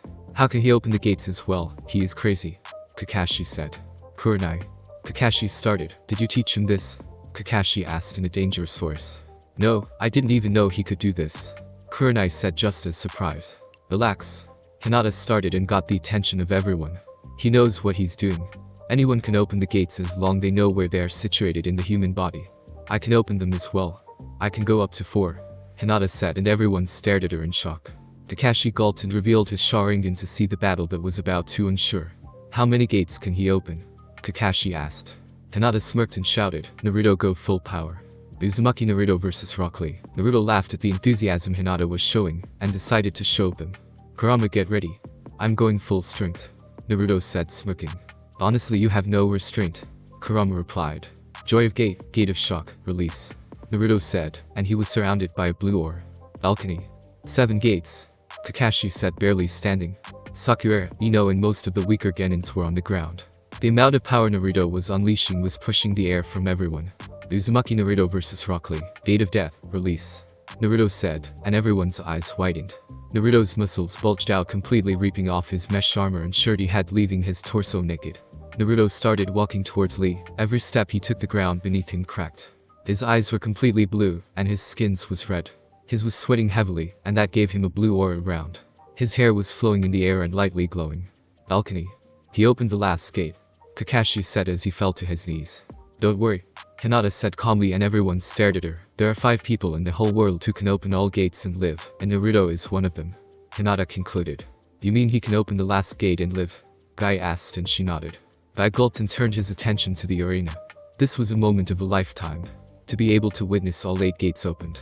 Uzumaki Naruto versus Rock Lee. Ready, Lee? Naruto asked. His voice took a deeper tone due to all the open gates. Lee gulped and slowly nodded, not really wanting to see just what was going to happen to him. Naruto disappeared in a burst of speed that not even the Hokage could follow. Not even Kakashi's Sharingan managed to follow him. Lee looked around when suddenly felt crippling pain in his stomach. He looked down and saw Naruto with his fist embedded in his chest. Lee was sent flying. Before he could hit anything, Naruto appeared beneath him and kneed him in the back and sent him into the air. Naruto disappeared once again and appeared above Lee in the air. Naruto punched Lee with such strength that sent a shockwave through the whole arena. Anyone watching had to secure themselves with chakra to stand. Lee was about to go crashing into the ground when Naruto pulled him back by his arms ligatures and gave him a drop kick to the chest and sent crashing into the ground. When Lee smashed, the whole building shacked and the arena was blown to bits. The Hokage and Jonins that were watching had to leave, otherwise they would receive the full power of the blast wave. Naruto dropped to the ground and kneeled. He even thought he could survive opening all the gates. It took a very large toll on his body. Height approached Lee to see if he was even in one piece. He approached him and touched his neck and felt a weak pulse from him. Winner by knockout, Uzumaki Naruto. Height said, stuttering. He snapped from his shocks and yelled, medics. Balcony. No one said anything to the amount of power they just displayed. They wondered how even Lee managed to survive such brutal strikes. They saw Naruto slowly walking up to them. They noticed he was breathing heavily. So that's the power of the 8th gate. Kai said as he ran towards his fallen student. Are you okay, Naruto? Kakashi asked. Naruto sunk to the ground and leaned against the wall. Yeah, I just need a little bit of sleep and I'll be back up in no time, he replied. You're human, Yugito said as she approached Naruto. Funny, because if it weren't for the furball I would have died. Naruto said, chuckling to the shock of many and confusion of the others. You probably wouldn't survive. Anyone below the 5th wouldn't survive opening the last gate. I don't like opening's gate because I have better options, but I promise Lee a taijutsu only battle. I wouldn't be able to move properly today, Naruto said. Do you know any of them? Sasuke smugly asked, trying to get as much information as he could. Well, of the 5 people that can survive, there are 3 in here. There's me, Killer B, Naruto said, pointing towards the Kumo's team Jonin. And there's Fu, Naruto concluded, pointing to Fu, the member of the Taki team. Why are they so special? Sasuke asked, and everyone tensed. Not my place to tell, Sasuke, Naruto replied and got to his feet. Sasuke scowled. The blonde contestants gather up. Height said, and everyone who passed was now standing in front of Height. Is Lee alright? Naruto asked. Well, according to the medics, his muscles are shredded. He has a few broken bones, a dislocated shoulder and a concussion. Height replied, and everyone stared at Naruto, who was starting to feel bad for what he did. Don't worry. He will need to be in bed for 3 weeks before he can walk again, but he will be just fine, Height said, and Naruto sighed in relief. The finals for this year Chunin's exam will be held in main arena in 1 month time. Here it is, the tournament grid. Take a good look, Height said, and showed them the paper. Hyuga Hinata versus Hyuga Neji. Fu versus Ni Yugito. Sabaku no Tamari versus Nara Shikamaru. Uzumaki Naruto versus Uchiha Sasuke. Sabaku no Gaara versus Sabaku no Konkuro. Looks like I will be able to show you the true power of the Sharingan. Sasuke smirked towards Naruto. Naruto laughed and Sasuke got pissed. What's so funny? Sasuke asked. I'll give it to you. The Sharingan is an amazing tool, but that alone isn't enough, Naruto explained. You will never know the true power of the Sharingan, and I will show it to you in the finals, Sasuke said, smirking. I guess we will test his bloodline is more developed, Naruto said, smirking. Everyone who was in the room just watched and began considering that Sasuke had a death wish. Bloodline or not, the amount of power Naruto unleashed here was enough to even give Kakashi or Guy a run for their money. I guess we also face each other, cousin. I will show you what a failure you are, Neji said to Hinata with his traditional arrogant grin. Maybe, but I will not give up, Hinata said, smiling. Okay, contestants, you may leave the room. See you all in 1 month. Naruto stayed behind. I want to talk to you, the Hokage said, and he nodded. With the Hokage. Congratulations, Naruto-kun, although you pulled a dangerous move, the Hokage said in a serious tone. I know. I would never use the gate since I have better options, but I wanted to give to Lee a taijutsu battle. Naruto explained, and the Hokage nodded. What do you plan to do during this free month? The Hokage asked. Train, of course. Why do you ask? Naruto asked. Well, since both you and Hinata passed and Kurenai can only train one person effectively, I thought I would mention that your godfather arrived yesterday to the village. The Hokage said and watched Naruto's reaction. My godfather? Who is he? Naruto asked, wondering who did his father choose. My student Jiraiya and one of teammates of your grandmother. The Hokage replied and watched Naruto's jaw hit the floor. You mean the Jiraiya of the Sannin? Naruto asked, getting ready to chase the man for training. The one and only. The Hokage replied, laughing. He should be in the hot springs. Naruto didn't think much of it, and quickly left to the hot springs to meet his godfather. His godfather was the Jiraiya of Legendary 3. He should really be able to teach him all sort of powerful techniques, and be very strong and serious person. Right. Naruto left the main arena, and found his team waiting for him. Everything alright? Hinata asked. Yeah, the old man just told me my godfather was in town. I didn't even know I had one. Naruto replied, chuckling. Godfather? Who is he? Kurenai asked. Jiraiya of the Sannin. Naruto said and laughed at their faces. I know, I had the same reaction when Jiji told me. How are we doing this, sensei? Naruto asked. Well, I can't train you at the same time, otherwise it would unfair, as you will probably face each other in the finals. Kurenai said. You can give your full time to Hinata-chan. I'll pester my godfather for some training. Naruto said. Okay. Kurenai replied. See you later at home, Hime. Naruto said. He kissed her cheek and left. Konoha's hot springs. Naruto walked through Konoha heading towards an objective. Meet his godfather at the hot springs. Konoha's hot springs were relatively small when compared to other exotic destinations, but it was enough for a village like Konoha. Naruto calmly walked through the village. He was still tired from opening all the gates, and got berated by Kurama, who had to heal him. No pain, no gain, right. Naruto quickly arrived at his destination and found it surprisingly calm on the outside. Normally in a warm day like this one should find the hot springs with more guests. In the end it was better this way. Naruto entered the hot springs and made his way towards the reception desk. Sitting in the chair behind the desk was a woman around 40 years old. She had neck-length black hair and brown eyes. Good afternoon, I would like to know if there's someone called Jiraiya using the hot springs. Naruto asked. Not that I'm aware of, dear. She replied, and Naruto raised an eyebrow at her kind tone. There is a couple of kunoichis, but the male section is completely empty. She finished, she explained. Naruto sighed and walked out. When he came outside, he noticed that Ibisu was there. Peeping on women again, closet pervert. Naruto asked, making Ibisu jump. Such rude comment. I'm a gentleman. Ibisu explained. Sure. That's why you are blushing and have a small trickle of blood on your nose. Naruto said, pointing at him. Nonsense. Ibisu said, waving him off. Shouldn't you be training? I heard you will be facing Uchiha Sasuke. He's a prodigy, you know. Ibisu said. Yes, Sasuke is great, I know. Once I drive his ass to the ground in front of everyone, no one will say that again. Naruto smirking. You really think you can defeat an Uchiha? Nonetheless, the rookie of the year. Ibisu asked. Even a genin can kill a Kage. Naruto replied, much to the surprise of Ibisu. Besides, instead of peeking, shouldn't you be training Konohamaru? Naruto asked. Ibisu thought for a moment, and came with the perfect excuse for being there. I was testing the hot water to see if it was good, so that Konohamaru could train chakra control. Ibisu stated, smugly rubbing the bridge of his nose. Does he think he fools anyone? Naruto thought. Naruto was about to reply when they heard giggling coming from the hot springs roof. Both scanned the area and found a man with a small telescope peeping on the women that were taking a bath. I will not tolerate such behavior in my presence. Ibisu yelled and dashed to the man. TSK, ruining my research. The man thought as he erupted in a poof of smoke, and revealed a toad. The toad quickly sent his tongue, and wrapped it around Ibisu, slamming him in the ground, and knowing him out cold. Toads.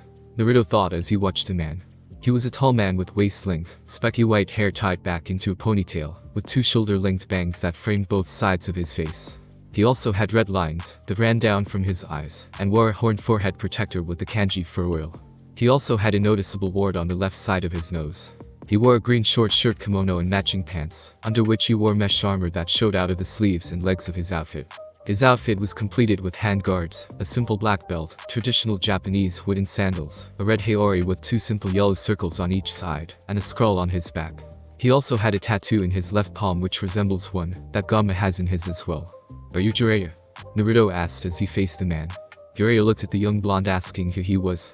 He suddenly started dancing and saying, I may look like another Sannin, but there is no place you can hide from me. From the north, east, west and south the women kneel before me. I'm the gallant Jiraiya. Jiraiya said as he stopped dancing to see Naruto staring at him. Why is everyone in the village an idiot?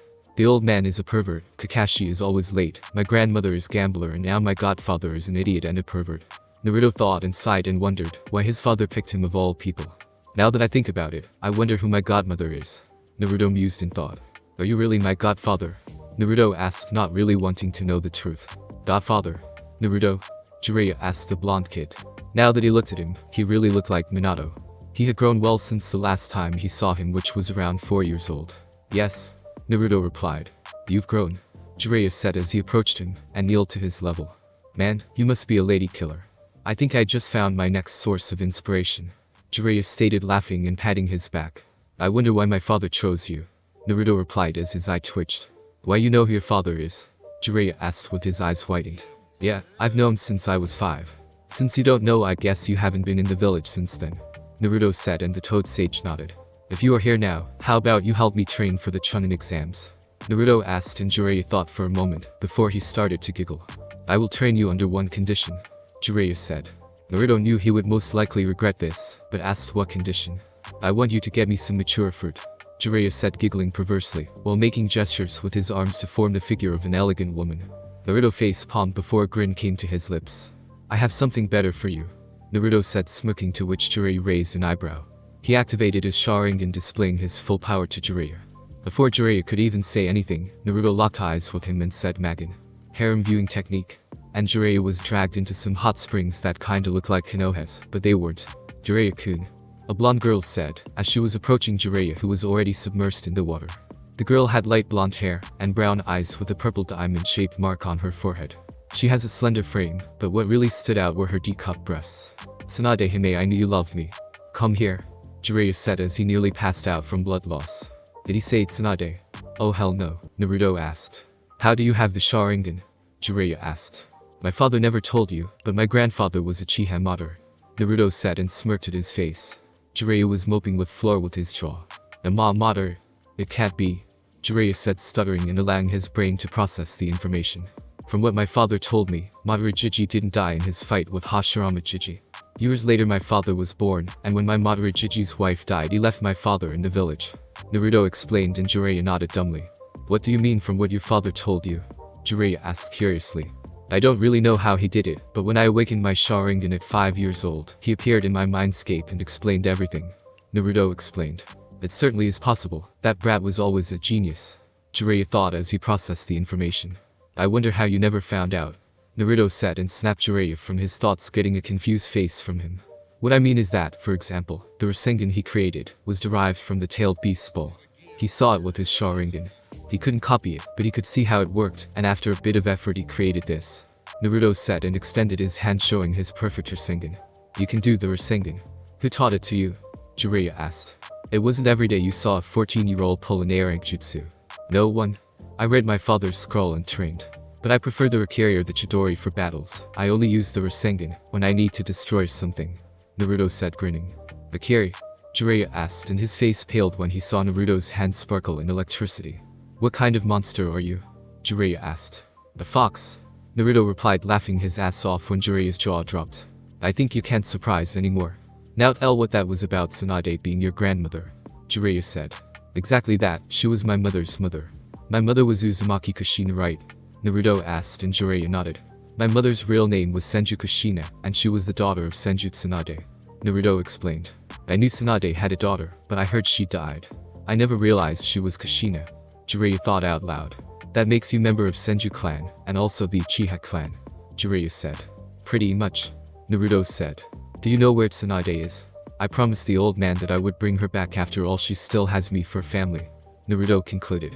Good luck with that. She lost everything and left the village for good. I've tried to talk to her, but it's no good. I guess maybe you can. After the Chunin exams we'll go look for her, Jiraiya said. Any more surprises you have? He asked. Nope, I don't think I have anything more, Naruto replied. So will you train me Baka Iro Senin? Naruto asked. Jiraiya twitched at his nickname. Don't call me that, Baka. Fine, I'll teach you a couple of things. Let's go to another spot, he replied. With Naruto and Jiraiya. Okay, I'll teach this killer technique, Jiraiya said and slammed his palm on the ground and erupted in smoke, revealing a toad with large scroll in his tongue. Summoning contract. I already have one, Naruto said, and Jiraiya's eye twitched. Which one do you have? Jiraiya asked. Foxes. Naruto replied and got a confused face from Jiraiya. There's no fox contract, Jiraiya stated with his arms crossed. Naruto bit his thumb and flashed through hand seals and slammed his hand on the ground. When the smoke cleared, Kinto appeared. This is Kinto, a tracking fox. Naruto Fox and Kinto gave Jiraiya his fox grin. Where did you get it? Jiraiya asked. Kyuubi gave it to me, Naruto said, and Jiraiya was godsmacked. You already talked to him? Jiraiya asked, and Naruto nodded. Just be careful. Foxes are known to be cunning, Jiraiya said. Naruto nodded. If he knew Kurama's cage was open, he would freak, Naruto thought, chuckling. So anything else you can teach me? Naruto asked. Fine, let's start with this, Jiraiya said. The next couples of jutsus are of my own creation. Use your Sharingan, it's easier for to memorize the seals, Jiraiya said, and Naruto activated his eyes. Ninpo, Needle Guardian, Jiraiya said, and immediately his hair grew out and formed a shell around his body protecting him. Your turn, he said. That's cool. I wonder what mine will look like since I'm blonde, Naruto said, and performed the same as Jiraiya. After the third try, Naruto could perform this jutsu effortlessly and could rely on it for combat. Good. Remember, this jutsu only protects from B ranks and below, Jiraiya explained, and Naruto nodded. Also, if you intend to rely on this jutsu for defense, you should let your hair grow a bit like mine, so it would be quicker to use, Jiraiya explained. Now, I want to check if your Rasengan is up to the standards. Clash it with mine, Jiraiya said, and Naruto raised an eyebrow. I want to see if the compression, rotation and general power is good enough, Jiraiya explained, and Naruto nodded, and both jumped back a few meters facing each other.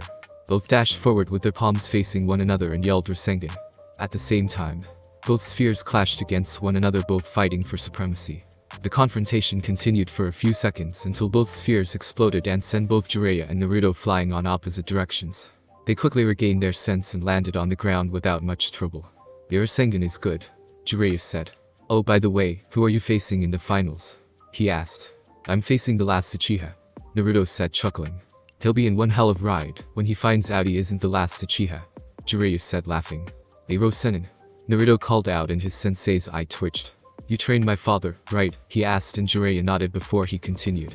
Do you know how he trained the Hirshin? He asked. What do you mean? Jiraiya asked until a realization hit him. Don't tell me you can use it as well, he asked. Yes, I finished my version of the Shiki formula a couple months ago, but it's hard for me to do multiple jumps in quick succession. I tend to crash into something, Naruto explained. You said you finished your version of the Shiki formula, Jiraiya stated with his hand on his chin. How good are you with seals? He asked. Seal Master level 10, Naruto stated, and Jiraiya crossed his arms and pouted, muttering something ingenious. Blondes. I know your father used to train by placing hair ash and seals on multiple places, making it kinda like a circuit. I believe he also trained his own agility and flexibility as well. He had the same problem as you when he first began, Jiraiya explained. Thanks, I'll do that, Naruto said. Hiro-sen, and I've been wondering, do you know who my godmother is? He asked, and Jiraiya raised an eyebrow. Godmother? I believe your mother chose Hyuga Hana. After all, Hana and Yashi were your parents' best friends, Jiraiya explained while reminiscing about a few fond memories. Hinata-chan's mother. Who would have known? Naruto said. What make it so surprising? Jiraiya asked. Hinata is my girlfriend, Naruto stated, and that sent Jiraiya into a fit of perverted giggles, making Naruto's eye twitch and wonder if it was wise to tell him that. I knew you were heartthrob. You are going to make me richer. Just like your parents, Jiraiya said. What do you mean? Naruto asked, confused, but when it came to his godfather, he already expected anything. I'm the author of these amazing books, Jiraiya said, and took an already too familiar orange book from his clothes.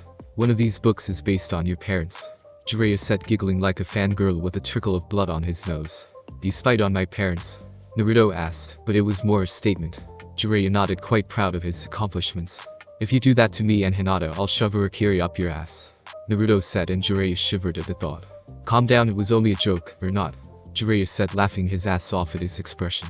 Are you really a Sanin? Naruto asked, getting more and more dubious of his supposed toad sage of a godfather. Just forget it. Let's continue the training. Jiraiya sat and thought for a moment. Have you tried to use the Kyuubi's power? He asked. I already can the Kyuubi's full power, Naruto said, much to the shock of Jiraiya. What do you mean full power? Jiraiya asked. When I met my father at 5 years old, he opened the Kyuubi's cage, so I can access all of his chakra, Naruto explained. You can control him? Jiraiya said, astonished. There were only a few people in history that could control the power of a Bijuu. There were Yugura the Sanbi Jinchuriki and Killer Bee the Hachibi Jinchuriki. That's the point. You don't control them, you work with them. Naruto explained. Are you telling me that you are friends? He asked. Pretty much, and I'm looking for a way to set him free. He doesn't deserve to be locked up and used as a weapon. Naruto said. You don't seem crazy, so if you are trying to set him free and Minato opened the cage, I assume it wasn't his fault that Kyuubi attacked 14 years ago. Jiraiya said. Exactly, when I was being born someone attacked my mother, and removed the Kyuubi from her. Then he used the Sharingan to control him, and attacked the village. Naruto explained. But only Madara managed to control him. Jiraiya said. I know that from the history books, however my father knew it wasn't Madara. After all, my father would recognize his father's chakra signature. Naruto said. That makes more sense. Your father was a seal master, there was no way the seal would break with him present. Jiraiya stated. Should I tell him about the Akatsuki? He seems much more mature than children of his age, and he already is strong. Jiraiya thought. I wasn't planning on telling you this, but I see that you are mature enough to understand. Jiraiya said a very serious tone. What is it now? Naruto asked. There's a group of S-ranked criminals called Akatsuki and they are after the Bijuu. Jiraiya said. Why can't my life be simple? Naruto said as he sat on the ground. My life since birth has been an S-rank mission. I'm hated by almost everyone and now I'll be chased by Kage level ninjas. He said sighing. You will have it rough, but you have people that care about you. You have me, the Hokage, your girlfriend, and I bet you have more friends. Jiraiya said and Naruto slowly nodded. Cling to those that care about you, and ignore the rest. He concluded. I guess. Naruto said. What's your dream? Jiraiya asked. To become Hokage. Naruto said with a small smile. The same dream as both his parents. I'll do my best to guide you there. Jiraiya thought. Then don't give up. Fight for what you want. Jiraiya said. I never give up and I never surrender, for that's my ninja way. Naruto said with renewed vigor as he jumped to his feet. Jiraiya smiled. Naruto remembered him so much of Minato and Kushina, it was scary. He had Minato's intellect with Kushina's personality. Let's go, I'll treat you to some dinner. Jiraiya said. Yes, ramen, here we go. Naruto said and Jiraiya froze. No, not ramen. Jiraiya thought while he cried and I'm tears in his mind. 1 week had passed since the end of the second phase of the Chunin exams, and everyone was busy training or gathering information on the adversaries. Naruto was training with his godfather Jiraiya. The man was a pervert, but Naruto had to admit the man was strong and keen. Naruto didn't have much to prepare against his opponent Sasuke. He went to the academy with him, and like most Uchihas, Sasuke favored fire jutsus and relied on his Sharingan. Hinata was training with Kurenai. Naruto didn't know much of what she was doing, and for good reason. After all, she will most likely end up facing him in the finals, so she should have a few surprises in store for her blonde. If you look carefully, you would notice that both Naruto and Hinata were facing clan members, so to speak. Naruto was facing Sasuke, and both were Sharingan wielders, and Hinata was facing her cousin Neji, and both were Byakugan users. Naruto remembered from the preliminaries all the details of the fights. A perk of the Sharingan is that it grants the user photographic memory. That's the reason why the Sharingan is able to copy jutsus. Neji and Hinata were mainly taijutsu users, with Hinata being a very good water style user. Fu was a bug and water style user, but also the Nanabi Jinchuriki. Yugito was a fire user and very flexible at taijutsu, and also the Nibi Jinchuriki. Tamari was a long-range wind user, so her taijutsu should be a low. Shikamaru the shadow user, and, like Tamari, was long-range type, so his taijutsu should be his weak point. Kokuro was unknown, since he didn't fight. And finally, there's Gaara, the sand user and the Chibi Jinchuriki. Naruto and Hinata were lying on the couch with Hinata wrapped in Naruto's arms with her back to his chest. They were relaxing after a long day of training. How did training go? Naruto asked. He asked as he caressed her hair gently. Good, I asked Asuma-sensei for some training on daggers and trench knives taijutsu. Hinata replied. Daggers, they suit you, beautiful and deadly. Naruto said. She turned around to face him and lightly kissed him and placed her head on his chest. Flattery will get you nowhere, she said, and he chuckled. Oh come you now, it's true, you are beautiful, he said, and she lightly blushed. By the way, I need some pointers on lightning manipulation, she said. Did you do the leaf exercise by making it crumble? Naruto asked and she nodded. Now you need to be able to channel big amounts of lightning chakra. You can do the same with couple of rocks. Since it's harder to channel chakra through them, you need to increase the output amount until the rocks breaks. He explained, and she nodded. And how did your training with the pervert go? Hinata asked and he laughed. Naruto told her about his godfather, and how he was the writer of the Icha that Kakashi likes so much. As well as it can when you have an idiot of a godfather who is constantly distracted with his research. Naruto said, sighing. He taught me a few fire-style jutsus, it's the only nature we share. Naruto explained. Hinata snuggled deeper into Naruto's chest. She was always amazed at the warmth he provided, and she always felt safe in his presence. They rested for a few minutes until Naruto remembered something he talked about with Jiraiya. "Hey Hime?" Naruto asked, and she hummed in response. "Did you know that your mother was my godmother?" he asked. "Really?" Hinata asked as she raised her head and locked eyes with him. "According to Yoro-sen, your parents were my parents' best friends." "Go figure," he said, chuckling. "I wonder what my father ever saw in Hiashi." Naruto mused. "You know, I think my father was never that bad," Hinata said softly, making Naruto raise an eyebrow. "I was 3 years old, but I seem to remember him being kind to me. After my mother died, he turned cold, and the elders didn't help. Then I was kidnapped, and the result of my abduction forced Neji's father to be killed and delivered to Kumo as payment. I think he blames me for that. If I had been stronger, I wouldn't have been kidnapped," she explained. "It was my fault. If I had been stronger," Hinata said, tearing up. Naruto lifted her up and cleaned her tears with his hands. He hugged her and she snuggled into his chest. "It wasn't your fault. You were 6 years old. No one could have expected you to defend yourself against a Jonin," Naruto explained, easing her worries. "But you managed to kill him," she replied in a weak voice threatening to break. "That was look pure and simple. I had my Sharingan and Kurama. Without both of those I would have been killed instantly. I think he didn't kill me because he wanted my bloodline too," Naruto whispered to her, and she slowly nodded. He continued hugging her for a few minutes and he felt her tension slowly ease up. Hinata meant the world to him. People like Naruto, Jinchurikis, no matter where they live, they grow in a world of pain, of suffering and hate. Living in an environment like this is never good, much less when you are a child growing up. To people like Naruto, that rarely showed any kindness or love, it makes them very protective of that person, since they gave them something they never had. This is the case of Naruto. Hinata was the first person to truly love him deeply and unconditionally, so he is very protective of her, and would anything to keep her happy and safe. "Feeling better?" Naruto asked while he cleaned her dried tears. She nodded and snuggled closer to him. She always found comfort and safety in him. Suddenly there was a poof of smoke in the middle of the room where they were. After the smoke cleared, it revealed to be a fox. "Hey there, Kyofu," Naruto said. Flashback. Forest of Death. Teammate just entered the gates of the Forest of Death, getting ready to ace the exam. "Eyes, wait up, I want to do something," Naruto said and flashed through hand seals. "Summoning jutsu," Naruto said, and Kyofu appeared. "What do you need?" Kyofu asked. "I need you to spy on Kabuto. Something about him isn't right.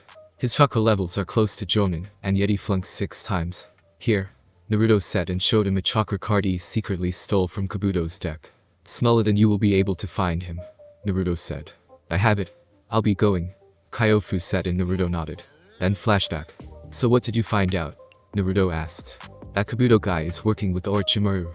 I found them talking in the Forest of Death," Kyofu said. "I told you he smelled of snakes." Kurama yelled and Naruto mentally yelled. "Figures, Kurama said he smelled like snakes," Naruto said, sighing. "He would inform the Hokage later." "Anything else?" he asked. "Yes, I also heard Kabuto talking to San Jonin about some invasion during the finals," Kyofu said, and Naruto nodded. A few seconds later Naruto shot out of the couch and yelled, "What? Keep it down," Kyofu said while nursing his sensitive ears. "Are you sure you heard right?" Naruto asked very seriously. "Yeah, I'm sure," Kyofu said. "What time is it?" Naruto asked in a worry. "It's 7 p.m. Why?" Hinata asked, confused. "The old man should still be in his office. We have to warn him," Naruto said, and Hinata nodded. They both picked up their jackets and Kyofu jumped in Naruto's shoulder as they left the apartment and headed towards the Hokage's tower. Hokage's tower. The Hokage was in his office doing what he does best, paperwork. After Naruto told him the Kage bunch and trick, the old man's life improved very much. Now he could take pleasure in what he liked to do, which was drinking tea, smoking his pipe, reading his Icha and walking through the village. Suddenly the door was busted open so fast that even the hidden Anbu jumped in front of the Hokage to protect him from the threat. "For Kami's sake, stand down, it's only Naruto-kun," the Hokage said, and the Anbu retreated with shame. They jumped into action without accessing the threat. "Naruto, is there a reason to why you entered my office like that?" the Hokage asked. "Actually there is. The Sand is going to invade during the finals," Naruto quickly said. "What?" the Hokage asked, thinking he misheard Naruto. "I said that the Sand village will invade ours during the Chunin exams finals," Naruto said in a calmer tone. "What makes you think that?" the Hokage asked with his full attention towards Naruto. "This is Kyofu," Naruto said, pointing towards the fox in his shoulders. "He is Spy Fox. During the second round I summoned him to spy on Yakushi Kabuto because he had Jonin level chakra reserves and yet claimed to have failed the exam 6 times. Kyofu found him talking to Orochimaru and yesterday found him talking to the Sand Jonin regarding the invasion that they are planning," Naruto explained, and Kyofu nodded. "Are you sure, Kyofu?" The Hokage asked in a serious tone. Yes, Hokage-sama. The fox replied. Inu. The Hokage said, and in front of him appeared an Anbu with a dog mask. Summon Shikaku and Jiraiya. The Hokage said. Hi. The Anbu said and vanished. Now that you know, I'll be going, old man. Naruto said and waved him off. No. Naruto, you and Hinata stay. We may need to know anything else that Kyofu knows, and you deserve to hear this since you discovered it. The Hokage said, and they both nodded. Not even 15 minutes later, everyone was assembled in the Hokage's office.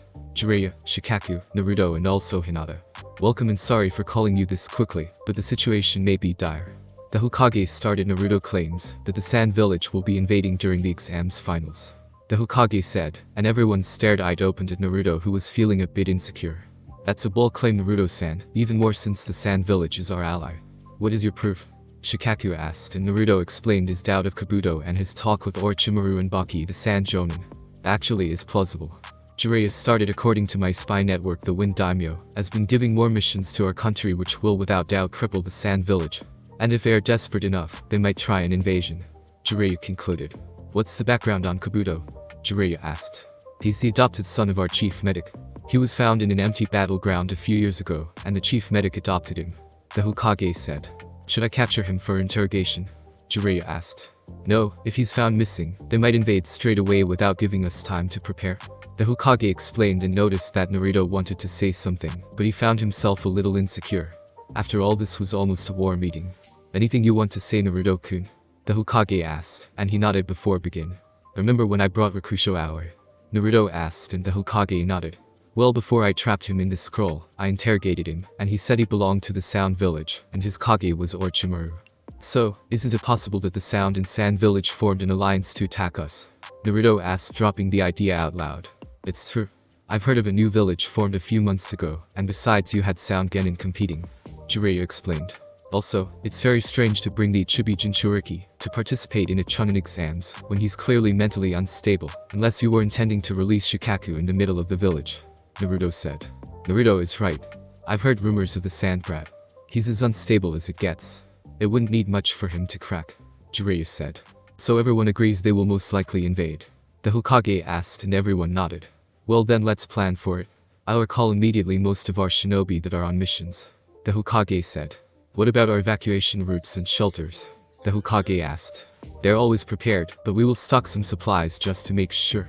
Also, we can't evacuate earlier, otherwise they might suspect. Our best choice is a surprise counterattack once they start the invasion. Shikaku explained. They will focus on the most important objectives like the academy, hospital, a department and the Anbu station. Shikaku continued but was interrupted by Naruto. I have a suggestion. Naruto started. I found a couple of barrier seals in my house that might serve our purpose. They can create a barrier dome around a building protecting it from damage. Also, people inside can leave freely, however for someone to enter, someone inside must open the barrier. Naruto explained. Barrier seals? Jiraiya asked. Yes, they belong to the Uzumaki clan. I've studied them, and a Chunin can power the shield for a day. Their strength is directly related to the chakra that is powering them, so a Chunin can create a barrier that will hold anything below S-rank techniques. Naruto explained, and everyone had their jaw on the ground. The Whirlpool Village was the home of the Uzumaki clan, the most renowned Fuinjutsu user in the world. It took the combined effort of 3 villages to bring a single clan. Looks like there's more than meets the eye with Naruto here. Troublesome blondes. Shikaku said. Very well. Jiraiya, I want you and Naruto to prepare the seals around our major buildings during these weeks. Be discreet. The Hokage explained, and both nodded. Now that the evacuation plans are set, what about the Shikaku? The Hokage explained. I can take care of him. Naruto said, and everyone turned to stare at him. Come again? The Hokage asked. During the finals we will face in combat. I'll defeat Sasuke, no doubt about it. Gaara will definitely win against his brother. During the second round we will face each other, and I can seal Shikaku tight enough so he won't be a problem. Naruto explained. That is a very serious claim you are making, Naruto. Are you sure you can do it? The Hokage asked. He had no doubt that Naruto was strong and skilled, but to take on a Bijuu is a different matter. Absolutely. Naruto said, and stared at everyone in the room with his EMS glowing in its full power, and gave shivers to everyone in the room. They could feel the power behind those eyes, the true power of the Sharingan, the power of Uchiha Madara. Troublesome blondes. Shikaku muttered. He would have asked, but it would too troublesome to know. Since when do you have a Mangekyo? Jiraiya asked, completely shocked with his godchild. He knew very well the powers behind eyes like those. I have it since I became Genin, but I'll tell you later. Naruto said. That is a very high risk you are taking. The Hokage said and thought for a moment. I'll trust you, but I will have Jiraiya on standby if necessary. The Hokage explained and Naruto nodded. Don't worry, old man. Have I ever let you down? Naruto asked. No, but don't forget this is a Bijuu. The Hokage said. So, mine is 8 more tails. Naruto said, smirking. Very well, the early arrangements are prepared. Summon the rest of the clan heads to inform them and be discreet always. The Hokage said and Naruto and Hinata left the room. It was an interesting night. Kumagakure at Raikage's office. The Raikage was in his office trying his best against the #1 Kage enemy, paperwork. He is a tall dark-skinned man with a large muscular build, with his white hair combed back, a small mustache and beard. His face is very distinguished with pronounced cheekbones and tear troughs under his eyes, and a prominent crease across his forehead. He has pointed canines, and his top lip also has a darker hue than the bottom one. The Raikage was called A, and he was the son of the 3rd Raikage, who was demoted after the Hyuga affair. Curse you, father, for leaving this paperwork nightmare for me. The Kirsten thought as he signed another mission report when suddenly there was a knock on the door. Enter. The Raikage said. The door opened, and a woman entered his office. Mabui was a dark-skinned young woman with green eyes. She wore very formal attire consisting of a long-sleeved, high-collared dress shirt and skirt, along with a pair of long earrings and sandals. She wore her light gray hair pulled back into a bun with 2 bangs that fall on either side of her face. Mabui was the Raikage's assistant in dealing with paperwork. Raikage-sama, it appears that Yugito-san has made the finals during Konoha's Chunin exams. Mabui explained. Excellent. Please send a letter informing the Hokage that I will attend the finals. The Raikage said. Yes, Raikage-sama. Mabui replied. Gary, C. The Raikage called out and in front of him dropped 2 shinobis. C is a young man with short blonde hair and dark eyes.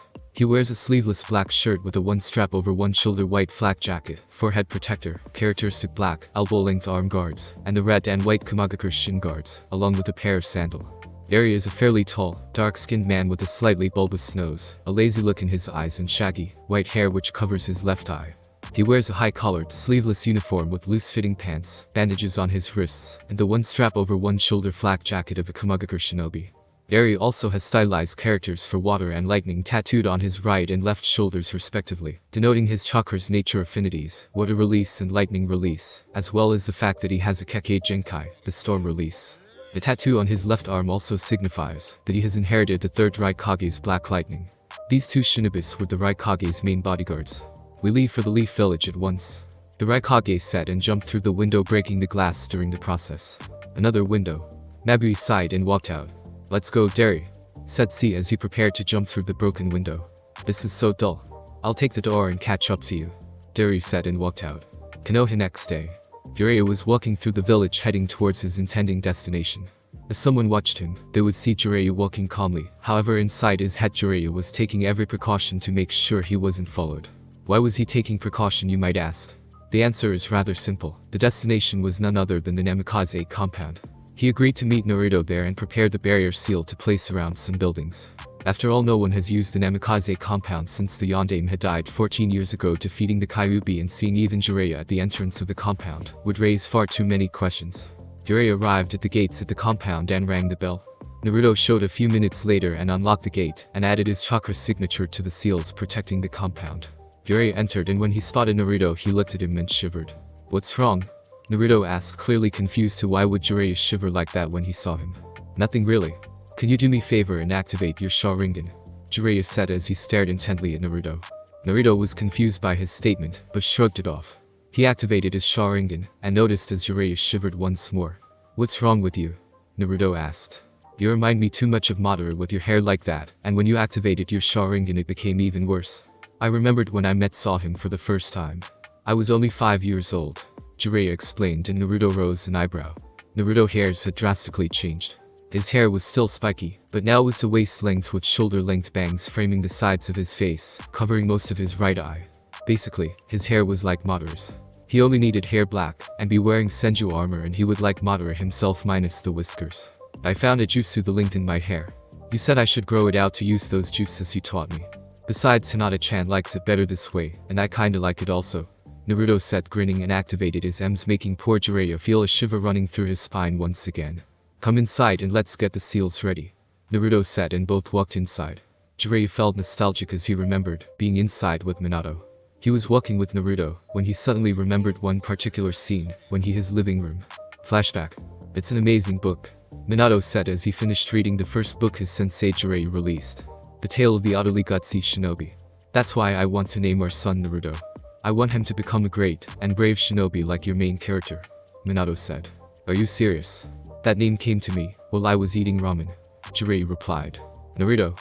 It's a beautiful name, Kushina said as she came from the kitchen to join them in the living room. And flashback. What are you thinking about? Naruto asked as he narrowed his eyes in suspicion. Nothing, just remembering a few memories from this place, Jiraiya said as he sighed. Naruto nodded and proceeded to guide Jiraiya towards his library. The library at the Namikaze house was located in the basement and was protected by multi-layered seals to prevent any unauthorized person access. Naruto placed his hand in the seal. The seal seemed to recognize his chakra signature in blood and automatically slightly glowed before the door opened. These are the seals. Naruto picked them up and showed them to Jiraiya. He placed them on the table and started analyzing them.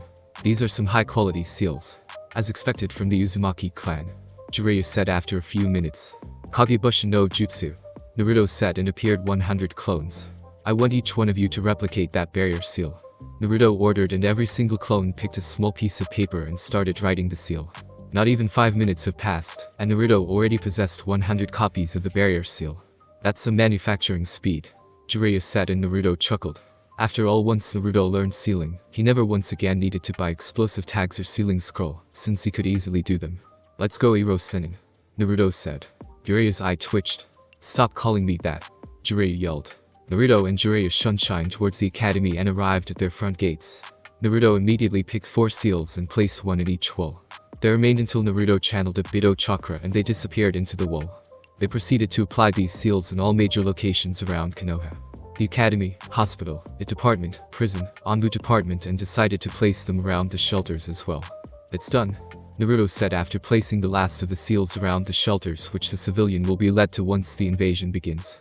I'll talk to the sensei about the arrangements to activate the barriers, Jiraiya said and left to the Hokage's office. Naruto looked at the sky and saw the sun to check the time. It was around 3 PM, so it was still early. I might as well go visit him, Naruto thought as he activated the Shunshin. Konoha's hospital. Naruto arrived at the hospital entrance. He never really liked hospitals. The feeling of death he got from it was made him shiver.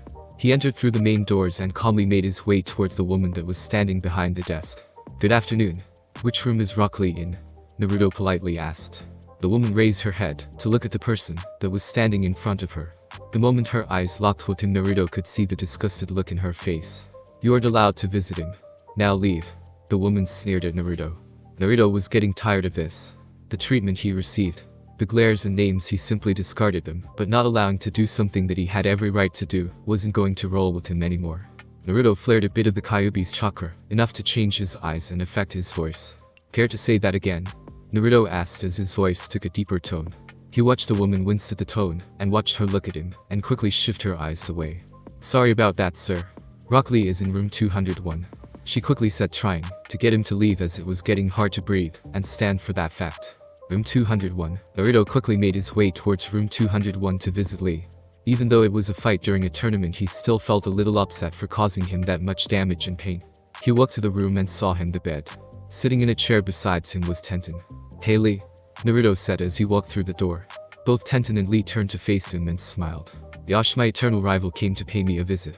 I promise next time I won't lose, Lee yelled, making Tenten bonk in the head at all this yelling. I see you are feeling better, that's good, Naruto replied. He's feeling better, alright.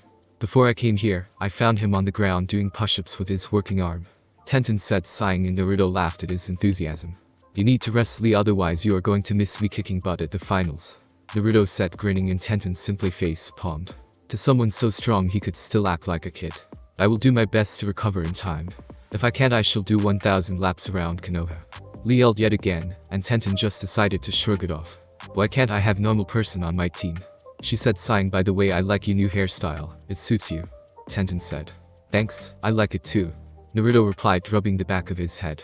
It's good you are recovering, Lee. I will see you in the finals, Naruto said, and left the room and went to train. He still had about 3 weeks before the finals started. Konohagakure, also known as the Hidden Village among the Leaves, was a shinobi village among many others spread through the elemental nations. Normally one wouldn't find enemy shinobi walking around the village without a care in the world, but today was a very special day. Today was the Chunin exams finals. Today the competitors from various countries would face against each other in mortal combat to prove their worth and try to gain a promotion to Chunin. The sun was slowly rising on the horizon, and a warmth breeze was felt flowing through the village. It was still early, but the village was already booming with movement, stores were already open, and many were seen walking through the streets. After all, the Chunin exams were a very important event anywhere. The early stages weren't anything special, but the finals is another matter completely different. During the finals, many nobles and the daimyo himself would watch the games. They served as an alternative to war, and to prove the worth of the shinobi belonging to certain villages.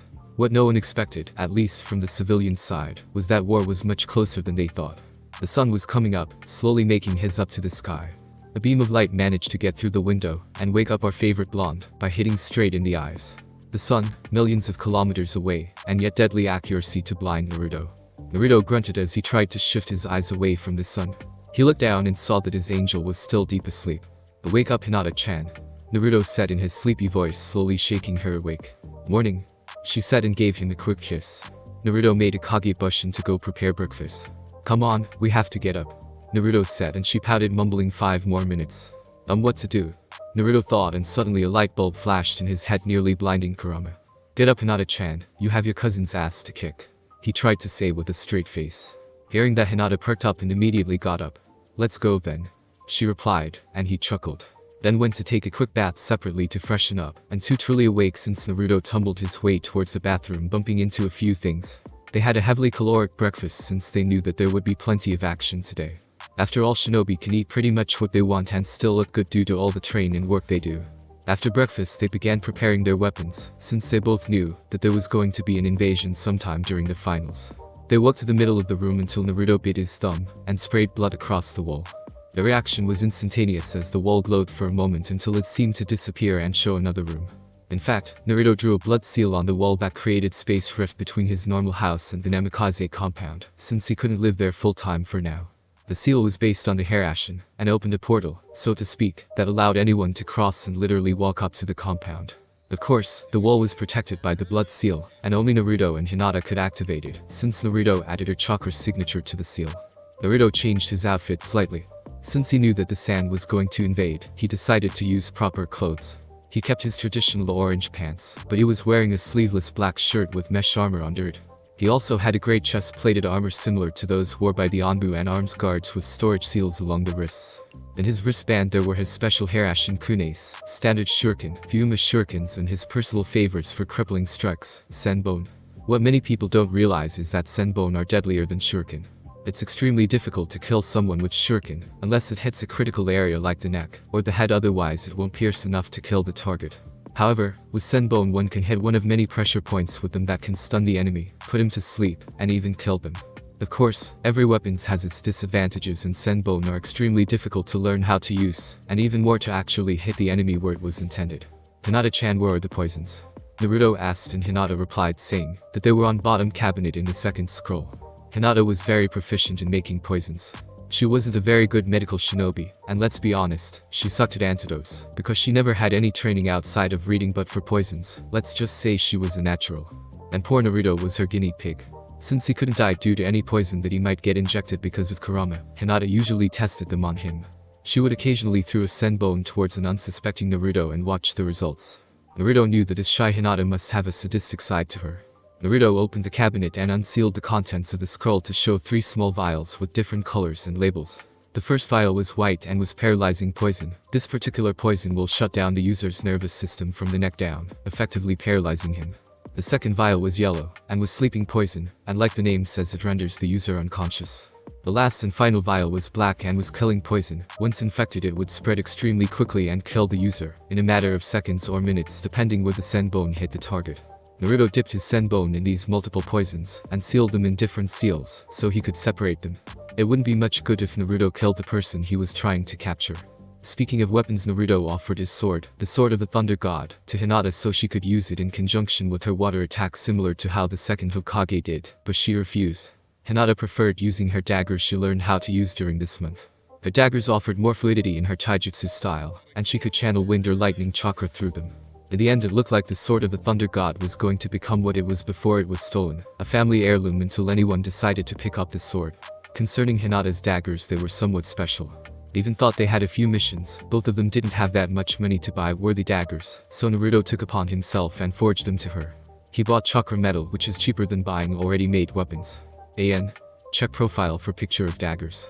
He really outdid himself with them. The daggers were made of the best chakra metal, and allowed Hinata to channel her elemental chakra through them to increase the piercing power. Their design was amazing. They truly were beautiful and deadly, just like Naruto described Hinata. Naruto also printed a couple of seals on them to increase their resistance and durability. He also included a summoning seal that allowed Hinata to summon her daggers if she ever lost or threw them back to her hands. Hinata was preparing her weapons and seals when she heard. She rushed to Naruto to see what happened, and saw him picking up a weapon he apparently dropped on the floor. She looked at the weapon and her eyes widened. "You're taking that?" she asked, not believing her eyes as she looked at the weapon Naruto was picking up and preparing to seal in his storage seal in his body. Kurama had told them the story of that weapon and a few like those. Apparently, they were created by the Sage of the Six Paths himself, and were many times more powerful than any other weapon. To anyone not related to the Sage himself, these weapons had massive chakra usage, and so, only a pure Uchiha or Senju would be able to use those weapons properly. "I'm up against a Bijuu, give me a break, I'm pulling all the stops against him," Naruto pointed out. "So am I." Hinata folded her arms and replied. Naruto asked, not understanding what she meant. "You don't expect me to lose against Neji, right?" she asked. "Of course not," Naruto replied. "During the second round I'll be facing either Fu or Yugito," she stated. "Yes, but they are crazy," Naruto said, waving his hand trying to prove his point. "Let's hurry this up, or we might be late." Naruto concluded and sealed his favorite weapon inside his seal. He wondered why his father never used it, maybe it wasn't his style. They quickly finished packing everything they needed. Naruto placed his hand on her shoulder, and both of them flashed to the Chunin exams. This month after Naruto had uncovered the invasion, he tried his best to spread his harash and seals through the whole village. Now he could be virtually everywhere in the village. Konoha Stadium. They arrived just outside of the Konoha Stadium and quickly made their way inside. The stadium was packed full. Among all of the audience there were daimyos, important businessmen and shinobi from other villages who just came to watch. After all, the Chunin exams is where the best genins are. The Kage box was located above the audience and they had a particular vantage point to watch the matches. There were the judges, and so they needed to evaluate properly the contestants. There were 2 Kages currently sitting in the Kage box. The Hokage was the first, and had 2 bodyguards. The first was Namiyashi Raito. His most distinct feature is probably the wheel-like scar on his face, running across the bridge of his nose, and down across the left side of his face. He has brown spiky hair, dark eyes, and wears the standard attire of the Konoha shinobi, complete with a forehead protector and the standard flak jacket. The other bodyguard was the self-inducted super pervert, the gallant Jiraiya. And the third chair was the 4th Raikage and his bodyguards, Dari and C. "Seems like Uchiha Sasuke is missing," I commented. Yugito was the strongest genin they had in Kumo, and he was expecting she could put all of these to shame, primarily the Uchiha. "I heard he was training with his sensei Hokage Kakashi, so maybe he picked up his bad habit," the Sandaime said, chuckling. Ade snorted. The Hokage and Raikage were talking, when they noticed the Kazekage arriving. The Kazekage was known for using his gold dust similar to how Gaara manages to use his sand. "Greetings, Kazekage-sama. I'm glad you made it. I hope you aren't tired," the Sandaime said. "Not at all, Hokage-sama. It was good they were in the leaf this year. You aren't the young man you once were for long travels," the Kazekage said. "Don't treat me like an old man. I intend to remain the Hokage for another 5 years," the Hokage said, making a narrow his eyes. "Seems like you're missing the last Uchiha," Kazekage said. "Like I told Raikage-sama. His sensei is Hokage Kakashi, and he's notorious for being late," the Hokage said, and the Kazekage nodded, and took his seat. He sat in the second chair, in the middle of the Hokage and Raikage. "Now, shall we begin?" the Hokage asked, and they both nodded. The Hokage got up, and went to the edge of the balcony. He used a voice amplification jutsu, and said, "Welcome ladies and gentlemen to this year's Chunin exams finals. This year we have many talented genins from Konoha, Kumo, Suna, and Taki. Now without further delays let's begin the matches." The Hokage concluded, and the crowd cheered.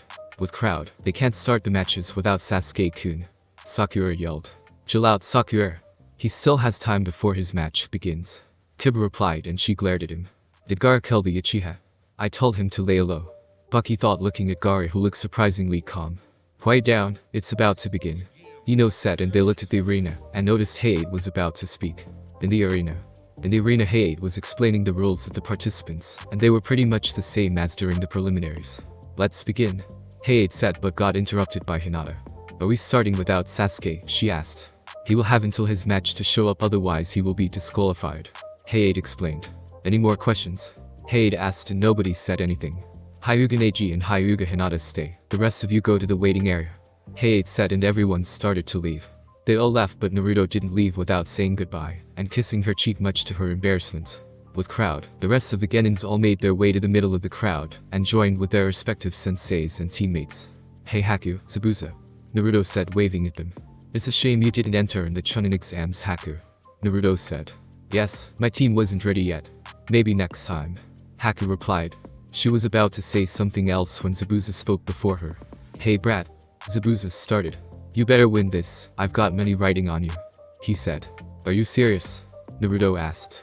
Of course, after everything I saw you do, if you lose, I'll have Haku freeze your balls. Zabuza said and Naruto chuckled weakly while involuntarily bringing his hand to his manhood. I like the new hairstyle, Naruto. Haku said. She had to admit he looked good. He wasn't wearing any sleeves so she could see his muscles. They weren't large or bulky, but they were of someone who trained hard, and his hairstyle was quite unique and looked good on him. Thanks. He replied and gave her a thumbs up. Look closely, Hanabi. There is no one who received the Hyuga blood like Neji. Hiashi said. Is he really that strong? Hanabi asked. She was the second daughter of Hiashi and the current heir to the Hyuga clan. He's very talented, nothing like your weakling of a sister. Hiashi said. You're in for a very rude wake-up call, Hiashi. You are about to see the real Hinata. Naruto thought as he overheard Hiashi speaking with Hanabi. Arena. You should give up, cousin, fate already declared me the winner. Neji stated in his smug smile. Hinata turned to Hayate and said, your name is Fate. I thought it was Hayate. She said, and everyone started laughing. Neji even glared at Hayate. What? Hayate asked. It was funny. He said. You're a weakling, cousin, everyone knows that. Neji said and Hinata just shook her head in disappointment. She figured since she got kicked out Neji would at least sympathize a little bit with her. Fighters ready? Hayate called out, and they both nodded. Begin. He said and jumped back. You can't evade fate, cousin. During the preliminaries you resorted to use ninjutsu. That only proved you weren't meant to be a Hyuga. He said. Then I shall defeat you using our taijutsu style. Hinata said as she took the standard Juken stance, knees bent with left leg slightly forward. Her right arm extended with the palm facing Neji and her right arm coiled near her waist. Neji smirked and didn't even activate the Byakugan or took any stance. He simply ran forward and closed the distance in no time. He went for the traditional Juken strike to the chest. Hinata waited for it to get close, and faster than lightning she deflected the strike. She crouched down and swept his legs. Flowing with the momentum she completed her twist and gave him a strike to his chest and sent him tumbling to the ground. You should take this serious, Neji. Hinata said as she activated her Byakugan without seals. Neji spat a bit of blood coming from his lips and removed the dirt and dust of his clothes as he got up. He decided to show her how it was done and activated his Byakugan and got into his stance. With crowd. Looks like they are getting serious. Naruto said. Yes, that was nothing but a little skirmish. Asuma said. Asuma. Kurenai said, getting his attention. You remember our bet, right? She asked. Yeah, I know, but I'm confident Shikamaru will be promoted. Asuma said, trying to convince himself. Arena. Neji quickly dashed towards Hinata and threw a few strikes. Hinata dodged them all as if she was dancing. She didn't even need to block his attacks, she simply shifted her weight and went with the flow. Damn it, why can't I hit her?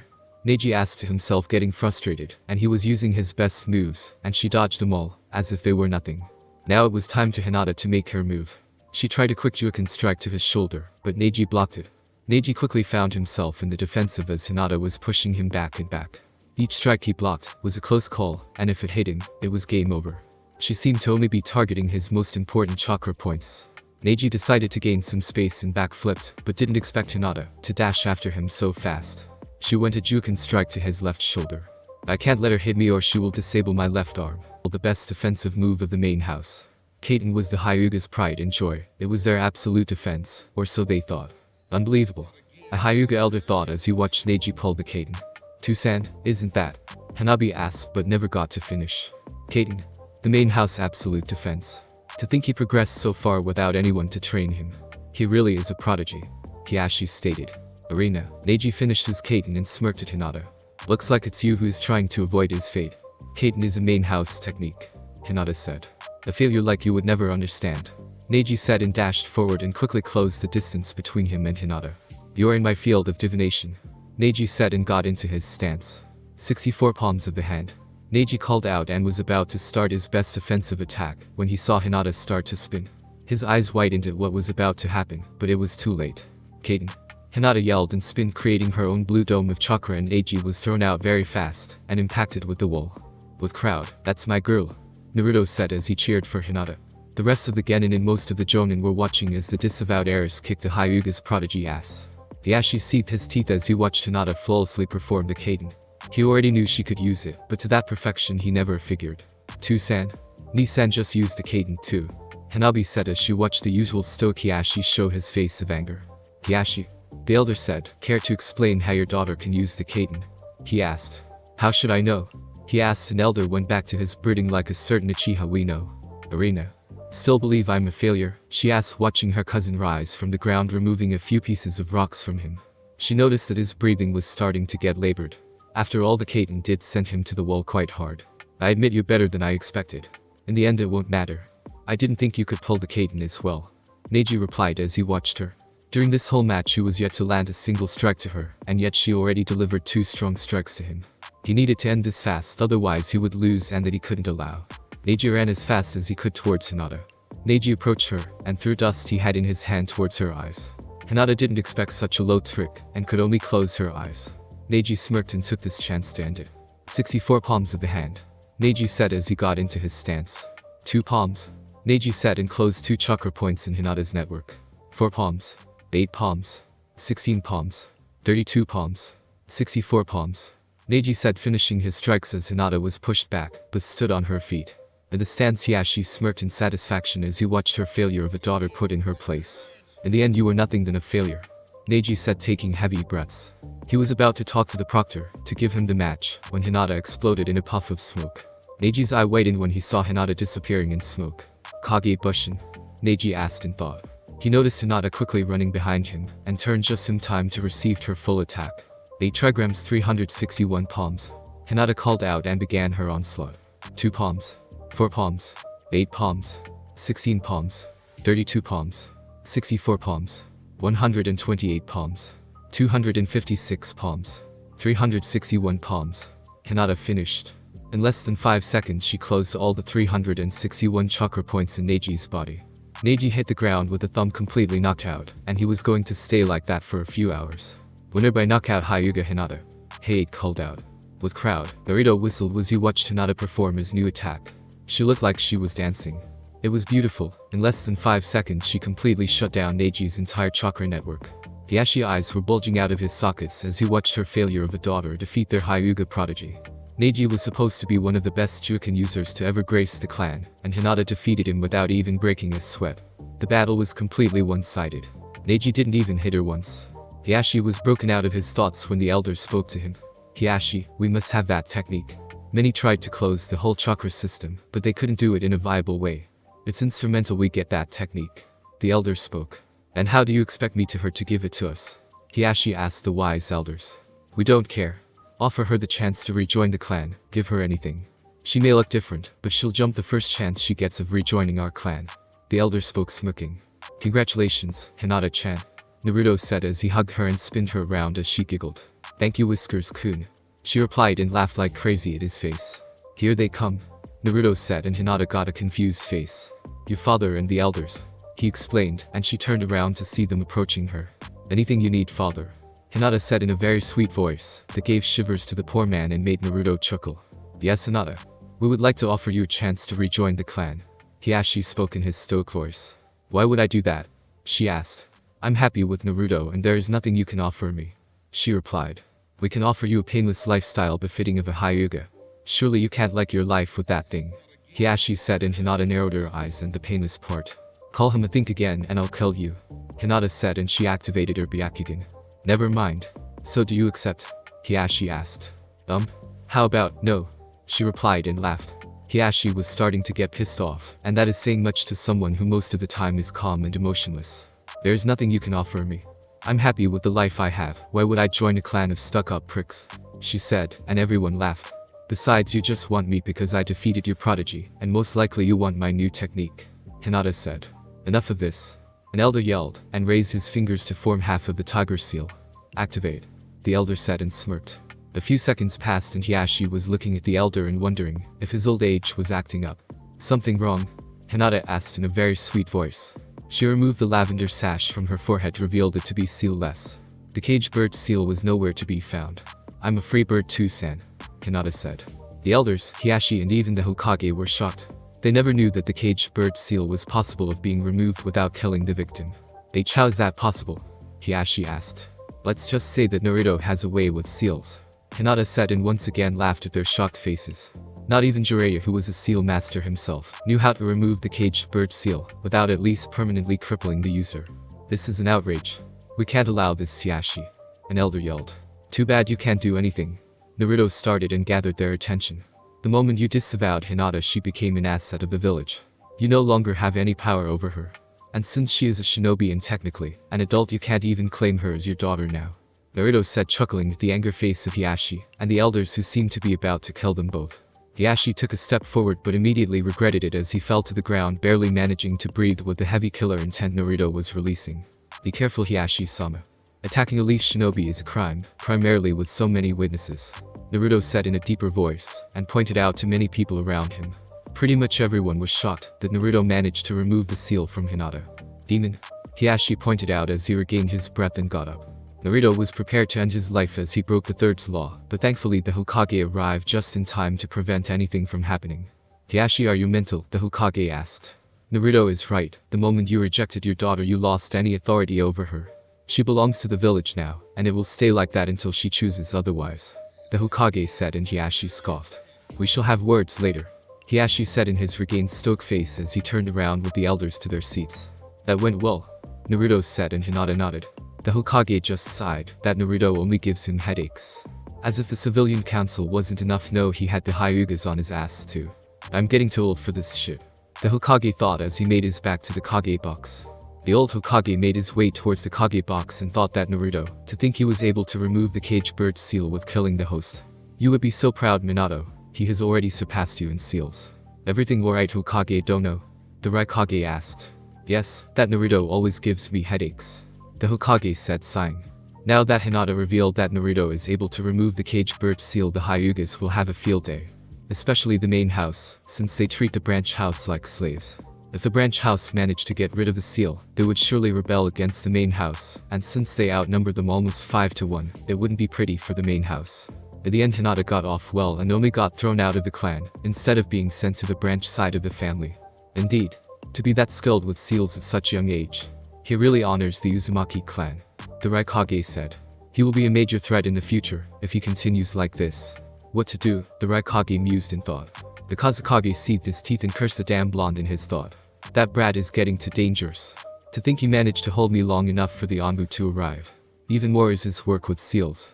He might be able to remove the cursed seal, and I can't allow that. I'll make sure he dies today, Orochimaru thought. He didn't even see the tip of the iceberg, Raikage, the Hokage said, making the Raikage narrow his eyes.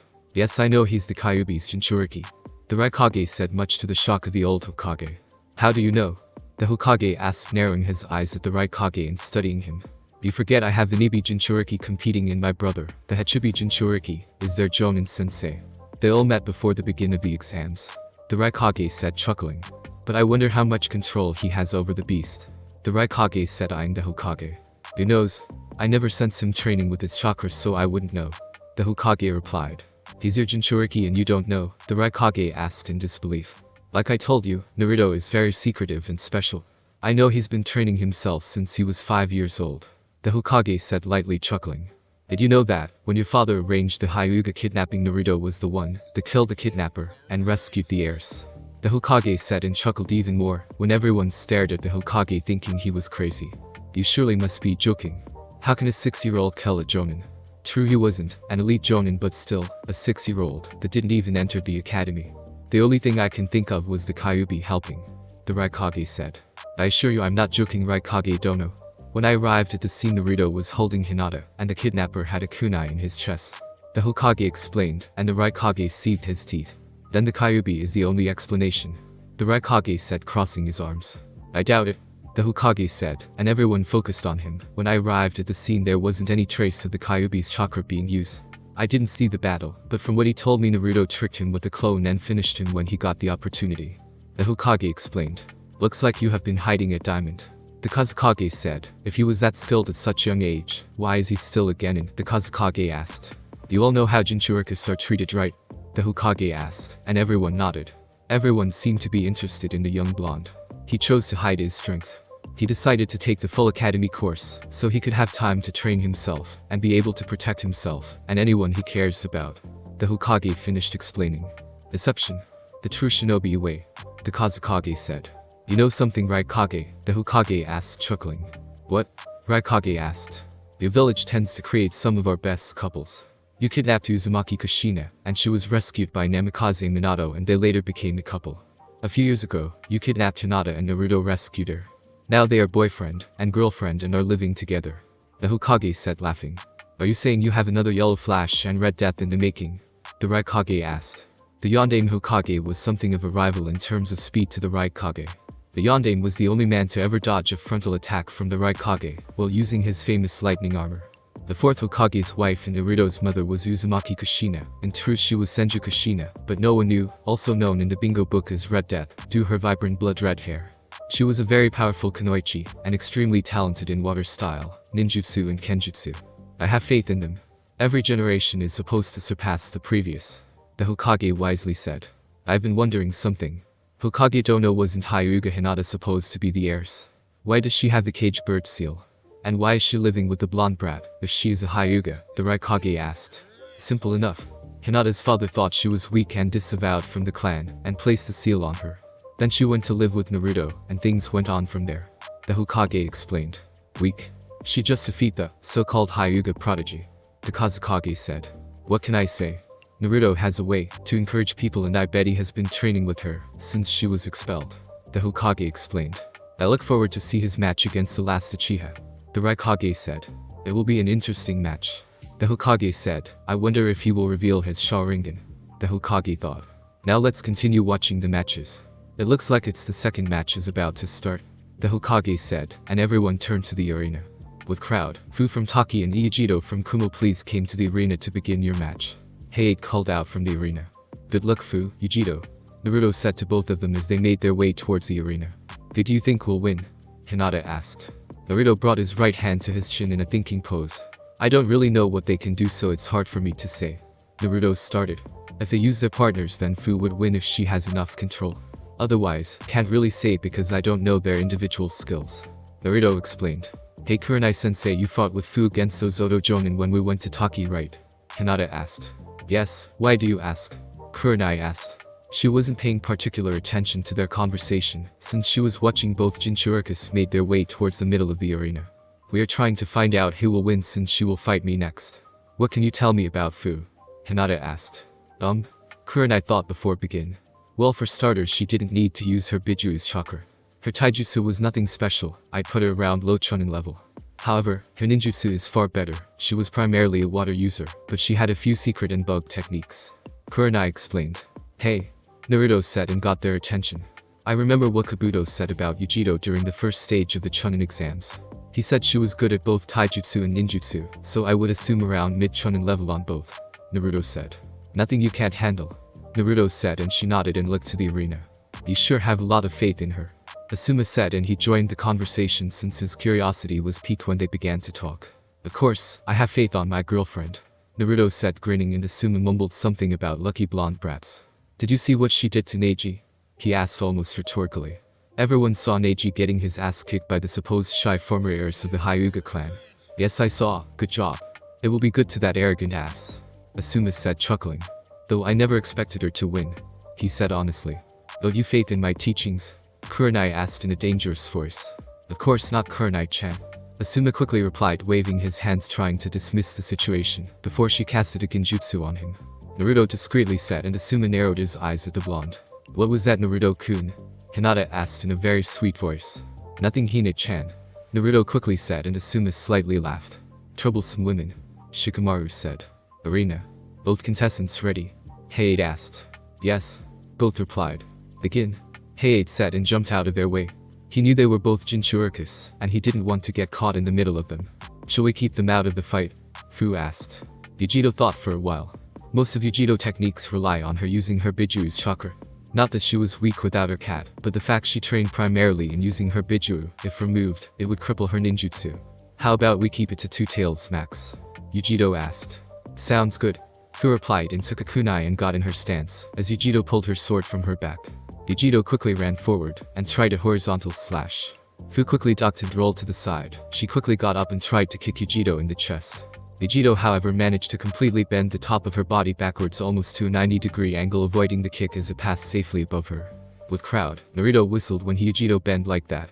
That kind of flexibility is impossible for humans. Even if she is a shinobi, bending at such an angle should have broken her spine. That's the Nibi's effect. Her hosts have an extremely high flexibility due to the fact Nibi being a cat. Kurama explained to Naruto. How come I have nothing of useful from you?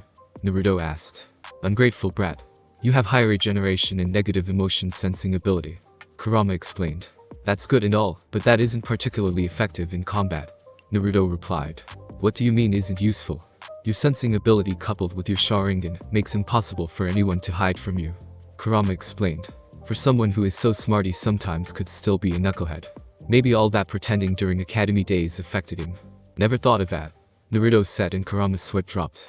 Arena. Fu and Yugito exchanged punches, kicks, and strikes for a few minutes. Even though the fight came tight, it seemed that Yugito clearly had the advantage in taijutsu. Her flexibility made it very difficult for Fu to hit her, even more since Yugito was using his sword. Cloud Style, Flame Slice. Yugito said slashed horizontally towards Fu. Yugito's sword was imbued with fire, and as such it created a fire ring around Fu, preventing her from leaving the area. Water Style, Wild Water Wave. Fu said and gathered water in her mouth. She quickly gushed the water out from her mouth, and quickly put out the flames. She's a water user. She will have advantage in ninjutsu, but I seem to an edge on taijutsu. Yugito thought as she watched Fu perform the low-level water style jutsu to put out the fire. Fire Style, Great Fireball Technique. Yugito said and unleashed a hot fireball towards Fu. Fu, noticing it was a fireball, and not a fire stream, quickly jumped to the right, dodging the fireball. Yugito quickly appeared next to her and said, Cloud Style, Front Slice. Yugito made a very fast horizontal slice, and Fu's head separated cleanly from her shoulders. Yugito didn't think she would have been defeated this easily, and her suspicions were true when Fu turned into a piece of rock, showing Fu performed a kawarimi. Water Style, Water Bullet. Fu said and shot a couple of compressed water bullets from her mouth. Yugito turned just in time to see Fu perform the jutsu. In a show of speed, Yugito used her sword and sliced through every single bullet, taking no damage from it. Kage Box. Looks like this year's Genin are talented. The Hokage commented. Very true. Usually elemental ninjutsu is only trained after becoming a chunin. The Kazekage said. What did you expect from Jinchurikis? The Raikages asked rhetorically before continuing. Even without using their Bijuu's chakra, they develop high chakra reserves, so they tend to go for ninjutsu very early. The Raikage commented. True. The Hokage replied. By the way, after seeing the Hyuga's match, I firmly recommend Hyuga Hinata for chunin. She remained calm even though her opponent was taunting her, and she displayed a high level of taijutsu. The Hokage explained. Agreed. Both the Kazekage and the Raikage said. With the crowd. As expected, Yugito has the advantage in taijutsu, but they seem to tie in ninjutsu. If this continues, Yugito will win. Naruto said. I have better taijutsu than Yugito and I mainly use water style ninjutsu, so if Yugito wins I have the advantage. Hinata thought. Looks like they are about to take this up a notch. Naruto said and they turned to face the arena. Arena, shall we bring our partners into the battle? Fu asked and Yugito eagerly nodded. She was anxious to show everyone her true power. Bring it on. Yugito replied. Let's go, Nibi. Yugito said. Right, kitten. Nibi replied. Let's show them, Chime. Fu said. Alright. Chime replied, pumping something into the air. Not really sure if it was a wing or an arm. Everyone in the crowd watching in amazement as red chakra seemed to envelop both contestants. The red chakra radiated from both their stomachs and swirled around them before stopping. When it stopped, both of were fully enclosed in a semi-transparent red chakra cloak with two tails swirling in their back. With crowd. What's happening? Sakura asked. She had never seen someone being enveloped in a chakra. In fact, she had never even heard of red chakra for that matter, so what she was seeing was completely new. That is what is called the Jinchuriki cloak. Naruto explained. What? Sakura asked, not really understanding. Do you know what a Bijuu is? Asuma asked. You mean like the Kyuubi? Sakura asked. Yes. There are 9 Bijuus starting from the Ichibi and ending in the Kyuubi. People that have a Bijuu sealed inside them are called Jinchurikis, and when they use their Bijuu power, that's what happens. Asuma explained, pointing towards the arena. Wow. Sakura said, astonished. But Sakura started, and everyone turned to her. I thought that the 4th Hokage killed the Kyuubi. But you can't kill a Bijuu. Which means that someone in our village is the Kyuubi inside of him. Sakura said. You're smarter than you look, Naruto said, chuckling. Shut up, Naruto baka, Sakura screeched. Asuma-sensei, who's our Jinchuriki? Sakura asked, and Naruto looked at Asuma to see if he going to reveal it to her. Everything about the Kyuubi is a secret. Only Chonins and above know about him. Asuma explained, and Naruto sighed in relief. He didn't want to have to explain everything to the crazy Banshee. Knowing her, she would probably want Naruto to release the Kyuubi and give it to Sasuke. Some secret? Naruto thought, not realizing he said it out loud. What do you mean, Naruto baka? Do you know him? Sakura asked, but it was more demand. Keep it down, Sakura, and yes, I do know who he is, Naruto replied. How can a baka like you know? Sakura smugly asked. Shove a Bijudama, tailed beast ball, up her ass right here, Kurama said, and Naruto chuckled in his mind. Can't do a Bijudama in here, but I can do a Rasengan, Naruto replied. Why do you want me to tell you? Naruto asked. I want to know who he is so he can give it to Sasuke-kun, Sakura said, and everyone stared at her. Is she crazy? Asuma asked in thought. I need to talk to Kakashi to see if he sends her to a few sessions with Inoichi, Kurenai thought. That level of obsession is going to be her downfall sometime. Damn, that is some dedicated fangirl, Kurama said. How do you know about fangirls? Naruto asked curiously. Let's just say I was very popular when I was a kid, Kurama said, slightly embarrassed. Don't tell me you were chased by females kitsunes, Naruto asked incredulously. Yeah, Kurama replied, remembering his dark days. Looks like every race has fangirls, Naruto said, laughing. It's not in it, it's a him, Naruto explained. How would you know, baka? Sakura screeched once again. Hinata approached her and gave her a Juken strike to her throat, disabling her voice. You're too loud, Sakura, Hinata said, and Sakura tried to curse her, but no sound came from her mouth. Even though no one said anything, they were all happy that Sakura was silent for once. That Naruto seems to know a lot about Bijus. He said that there were only 5 people that could open the gates, and Hinata said that 3 of them were in the tower's arena. If Fu is a Jinchuriki and can open the gates, it stands to reason that Naruto is the Kyuubi's Jinchuriki. That would explain his treatment troublesome blondes, Shikamaru thought as he overheard the entire conversation. If you stop screaming, I'll open your Jinketsu, Hinata said, and Sakura nodded sadly. Naruto, Sakura said calmly while looking at Hinata. She nodded, and Sakura continued. How do you know that the Kyuubi is a he? She asked. I've read a lot about them. And even though they aren't humans, they aren't things. For instance, Yugito has the Nibi sealed inside of her. She's a cat. The Biju have their own personality like every other animal out there, Naruto explained, and Sakura nodded. So, Sakura began. Will you tell me who the Jinchuriki is? She asked in a very sweet voice, trying to know who he is. Why do you want to know so badly? Naruto asked. Oh come on, Naruto, I want to know too, Ino said. Everyone stared at the blonde, wondering if he was going to tell them who he was. The Rikis were all oblivious about the Jinchurika's identity, but among all of them there were a few that knew. The Jonins, of course, Hinata, and Shino, and the Sand team. Are you sure you want to tell them? Hinata asked. Yes, I do. They will find out eventually, might as well tell them now, and get this over with, Naruto said, and everyone turned to him. Fine, I'll tell who he is, Naruto said, and everyone almost had star in their eyes. First I'll say that he's our classmate from the academy, Naruto said, and everyone was shocked. Naruto chuckled and continued. My name is Uzumaki Naruto, Jinchuriki of the Kyuubi no Yuko, he said, and an immediate silence followed his proclamation. Yeah right. The dead last has the most powerful Biju sealed inside of him, Kiba said, and everyone snapped from their stupor and laughed. You want me to show you my version 1 cloak? Naruto asked, and they all stopped laughing. Are you serious? Kiba asked. Naruto summoned the Kyuubi's chakra and immediately went to his version cloak with 2 tails as well. His eyes were blood red with black vertical slit, his whiskers were more pronounced, and his fangs grew bigger. Around his body the same semi-transparent blood red chakra cloak with 2 tails swirling behind him. Deadly, Naruto replied, but his voice was deeper than his usual due to the Kyuubi's chakra. Believe me now? He asked, and they all nodded, slightly scared of his new voice and appearance. Now that you know, what are you going to do? He asked. Nothing, Kiba said. You don't think I'm a monster? Naruto asked. Naruto didn't really care what they thought. As long he had the people that cared for him, he was happy. Of course not. I know the difference between kunai and the scroll, Kiba said. Thanks, maybe you should tell that to the villagers, Naruto said, sighing as he focused on the fight that was going on the arena. The arena was almost totally destroyed from the battle between 2 Jinchurikis. The arena was filled with water, and yet the earth was scorched from Yugito's flames. Both of them were showing symptoms of fatigue. Even though they had plenty of chakra, they didn't the stamina to keep up. Fire style, great blue fireball technique. Yugito called out and sent a huge blue fireball towards Fu. The fireball was empowered by the Nib's chakra, giving a blue color and almost triple the power. Water style, waterfall vortex.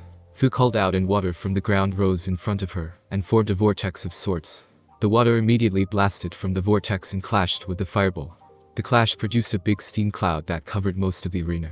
Yugito took this opportunity, and channeled Nibi's chakra to her nails, increasing the length and resistance of them. As the steam cloud dispersed, she quickly dashed towards Fu. Fu didn't expect Yugito to come at her so soon, and wasn't prepared for her slash with her fingernails. Fu received the full brunt force of the slash from both hands to her chest and right leg. She jumped back and clutched her chest. Her mesh armor managed to absorb most of the damage, but it still managed to cut her pretty deeply. Fu focused Shumei's chakra in her chest area, and the wound immediately started to heal. A few seconds later there wasn't evidence of anything had even happened. Fu used Shumei's chakra and focused to her back. From her back emerged two wings, and Fu started to lift off from the ground and flew in the air a few meters above the ground. Fu continued to dodge multiple fireballs and Yugito as she prepared her bugs to attack. Yugito quickly ran up the wall in the arena in all fours, much like a cat. Yugito propelled herself from the wall and tackled Fu while in the air. Yugito pinned Fu's legs and arms so she couldn't escape and stood above her as they plummeted towards the earth. Yugito focused chakra to her legs, and just as they were about to crash, Yugito jumped up, sending Fu to the ground even harder. Boom. The arena ground shook from the impact and cloud of dust emerged. Yugito's cloak vanished, and she was breathing a bit heavily, nothing that a bit of rest wouldn't solve. The dust started to clear to show Fu completely knocked out. Heiei approached Fu and noticing she was unconscious called the medics. Winner by knockout, ni Yugito. Heiei said, and the crowd erupted in cheers. After all, the civilians can only watch Genins fight, otherwise they wouldn't be able to keep up with the battle, and a battle like this is rare. Kage box. That's my girl. Raikage said, proud that Yugito had won. Yugito was an orphan since her parents died when the Hachibi was accidentally unleashed, so the Raikage took her in and raised her like his own daughter. They both fought very well, and both seemed to have good control over their power. I'd recommend both for Chunin, Kazukage said. Indeed. The Hokage agreed with both cages. With crowd. Congrats Yugito, Naruto said, giving her a thumbs up. Thank you. It was a hard fight, Yugito replied. I sensed the Kyuubi's chakra from down there. What were you doing? She asked. Just showing my friends my cloak, Naruto said like it was nothing. It will take a while for them to get used to me being a Jinchuriki, but I think they will warm up to me, he said as he looked at the smiling faces of his friends, and surprisingly enough Sakura too. You told them you are a Jinchuriki? She asked, not believing her ears. Of course. I told them during your matches. I explained them your two-tailed cloak, Naruto explained. Why do you ask? He asked. Because you know very well how we are treated, and for you to publicly flaunt that you're a Jinchuriki is rather strange, Yugito said. He does the same. But I have people that care about me knowing what I am. Their opinion is the only thing that matters to me. The others I just shrugged them off, and if they try anything they end up in the hospital with broken bones, Naruto said, and Yugito dumbly nodded. Nara, Shikamaru and Sabaku no Tamari, please make your towards the arena, Heiei called out. Cannon style, that lazy ass, Ino said, face palming. What did you expect from Shikamaru? Naruto said. I guess, Ino replied. Because it would be too troublesome to explain, Naruto said, grinning, and a few snickered. If Sasuke doesn't arrive, he's going to be disqualified, Naruto said. I thought I took care of Kakashi's bad habits, Naruto said out loud. Kage box. That was anticlimactic, the Hokage said, and he watched Shikamaru give up. Yes, but he displayed a very good tactical mind. As expected from Minara, the Raikage thought.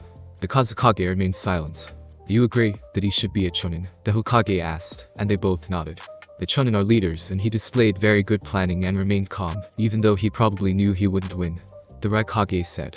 Uzumaki Naruto and Uchiha Sasuke, please make your way towards the arena, Heiei called out. Looks like the Uchiha is no show, what a shame, the Raikage said. Yes, looks like he will be disqualified, the Hokage said, and getting ready to get up and disqualify him when the Kazukage interrupted him. Please wait, Hokage Dono. I wish to see the Uchiha fight that Uzumaki Naruto. Let's continue with the rest of the matches until he arrives, the Kazukage said. You do realize that if he isn't capable of respecting appointments, then he isn't Chunin material, the Hokage said. If I understand correctly, Hokage Kakashi has the knack for arriving hours late to any appointment, and he's an elite jonin, the Kazukage smugly said. The Hokage knew that the Kazukage had a point, and there was nothing he could do to argue. As you wish. But if he isn't here when is his time, then he will be disqualified, the Hokage said. Of course, the Kazukage replied. The Hokage turned to his bodyguard, and he went to Heiei and explained the situation. As Uchiha Sasuke has yet to show up, we will proceed with the matches, Heiei said. Sabaku no Gaara and Sabaku no Konkuro, please proceed to the arena. Hayate called out. Proctor, I forfeit. Konkuro yelled from the balconies. Okay. Winner by forfeit. Sabaku no Gaara. Hayate said. Uzumaki Naruto and Uchiha Sasuke, please make your way to the arena. Hayate called out. That was some time the Uchiha gained. The Raikage said, chuckling. Then in the arena the winds started gathering and leaves started spinning. Everyone watched the scene unfold. A few seconds later Uchiha Sasuke appeared with Hokage Kakashi via Leaf Shunshin. I hope we aren't late, Kakashi said while sheepishly rubbing the back of his head. You arrived just in time, Hayate said. Named? He asked. Sasuke Uchiha Sasuke. Sasuke replied in his almighty tone. Naruto was leaving the balcony towards the arena when Sakura called out. Naruto. She called, getting his attention. Please don't hurt him too much, she said. Naruto never in a million years expected her to say something like that to him. Don't worry, I won't use the Kyuubi if that's what you are saying. I prefer using my own power, he replied, but the worry face she had didn't change. I won't kill him, relax, he said, and she let out a breath she didn't even know she was holding. Arena. I was getting the impression you wouldn't come, Sasuke, Naruto said while approaching the three in the arena. Why wouldn't I come? I'm only fighting you, Sasuke said. I see your attitude hasn't changed, Naruto replied and turned towards Kakashi. I hope you didn't tell him about my bloodline, Naruto said, and Sasuke scowled. Don't worry, the only thing I told him is that he knows your bloodline as well he knows his own, Kakashi said. The word plays, Naruto said, chuckling, and got a confused face from Sasuke. You'll know soon enough, he said, and Kakashi left the arena. Uzumaki Naruto vs Uchiha Sasuke ready? Hayate called out and both nodded. Begin. Thanks for listening. I do hope you enjoyed. If you want a next part of this video, like, subscribe, and comment down below, and turn on that bell notification, and also check out the other videos that I have created, and enjoy. See you in the next video. Peace.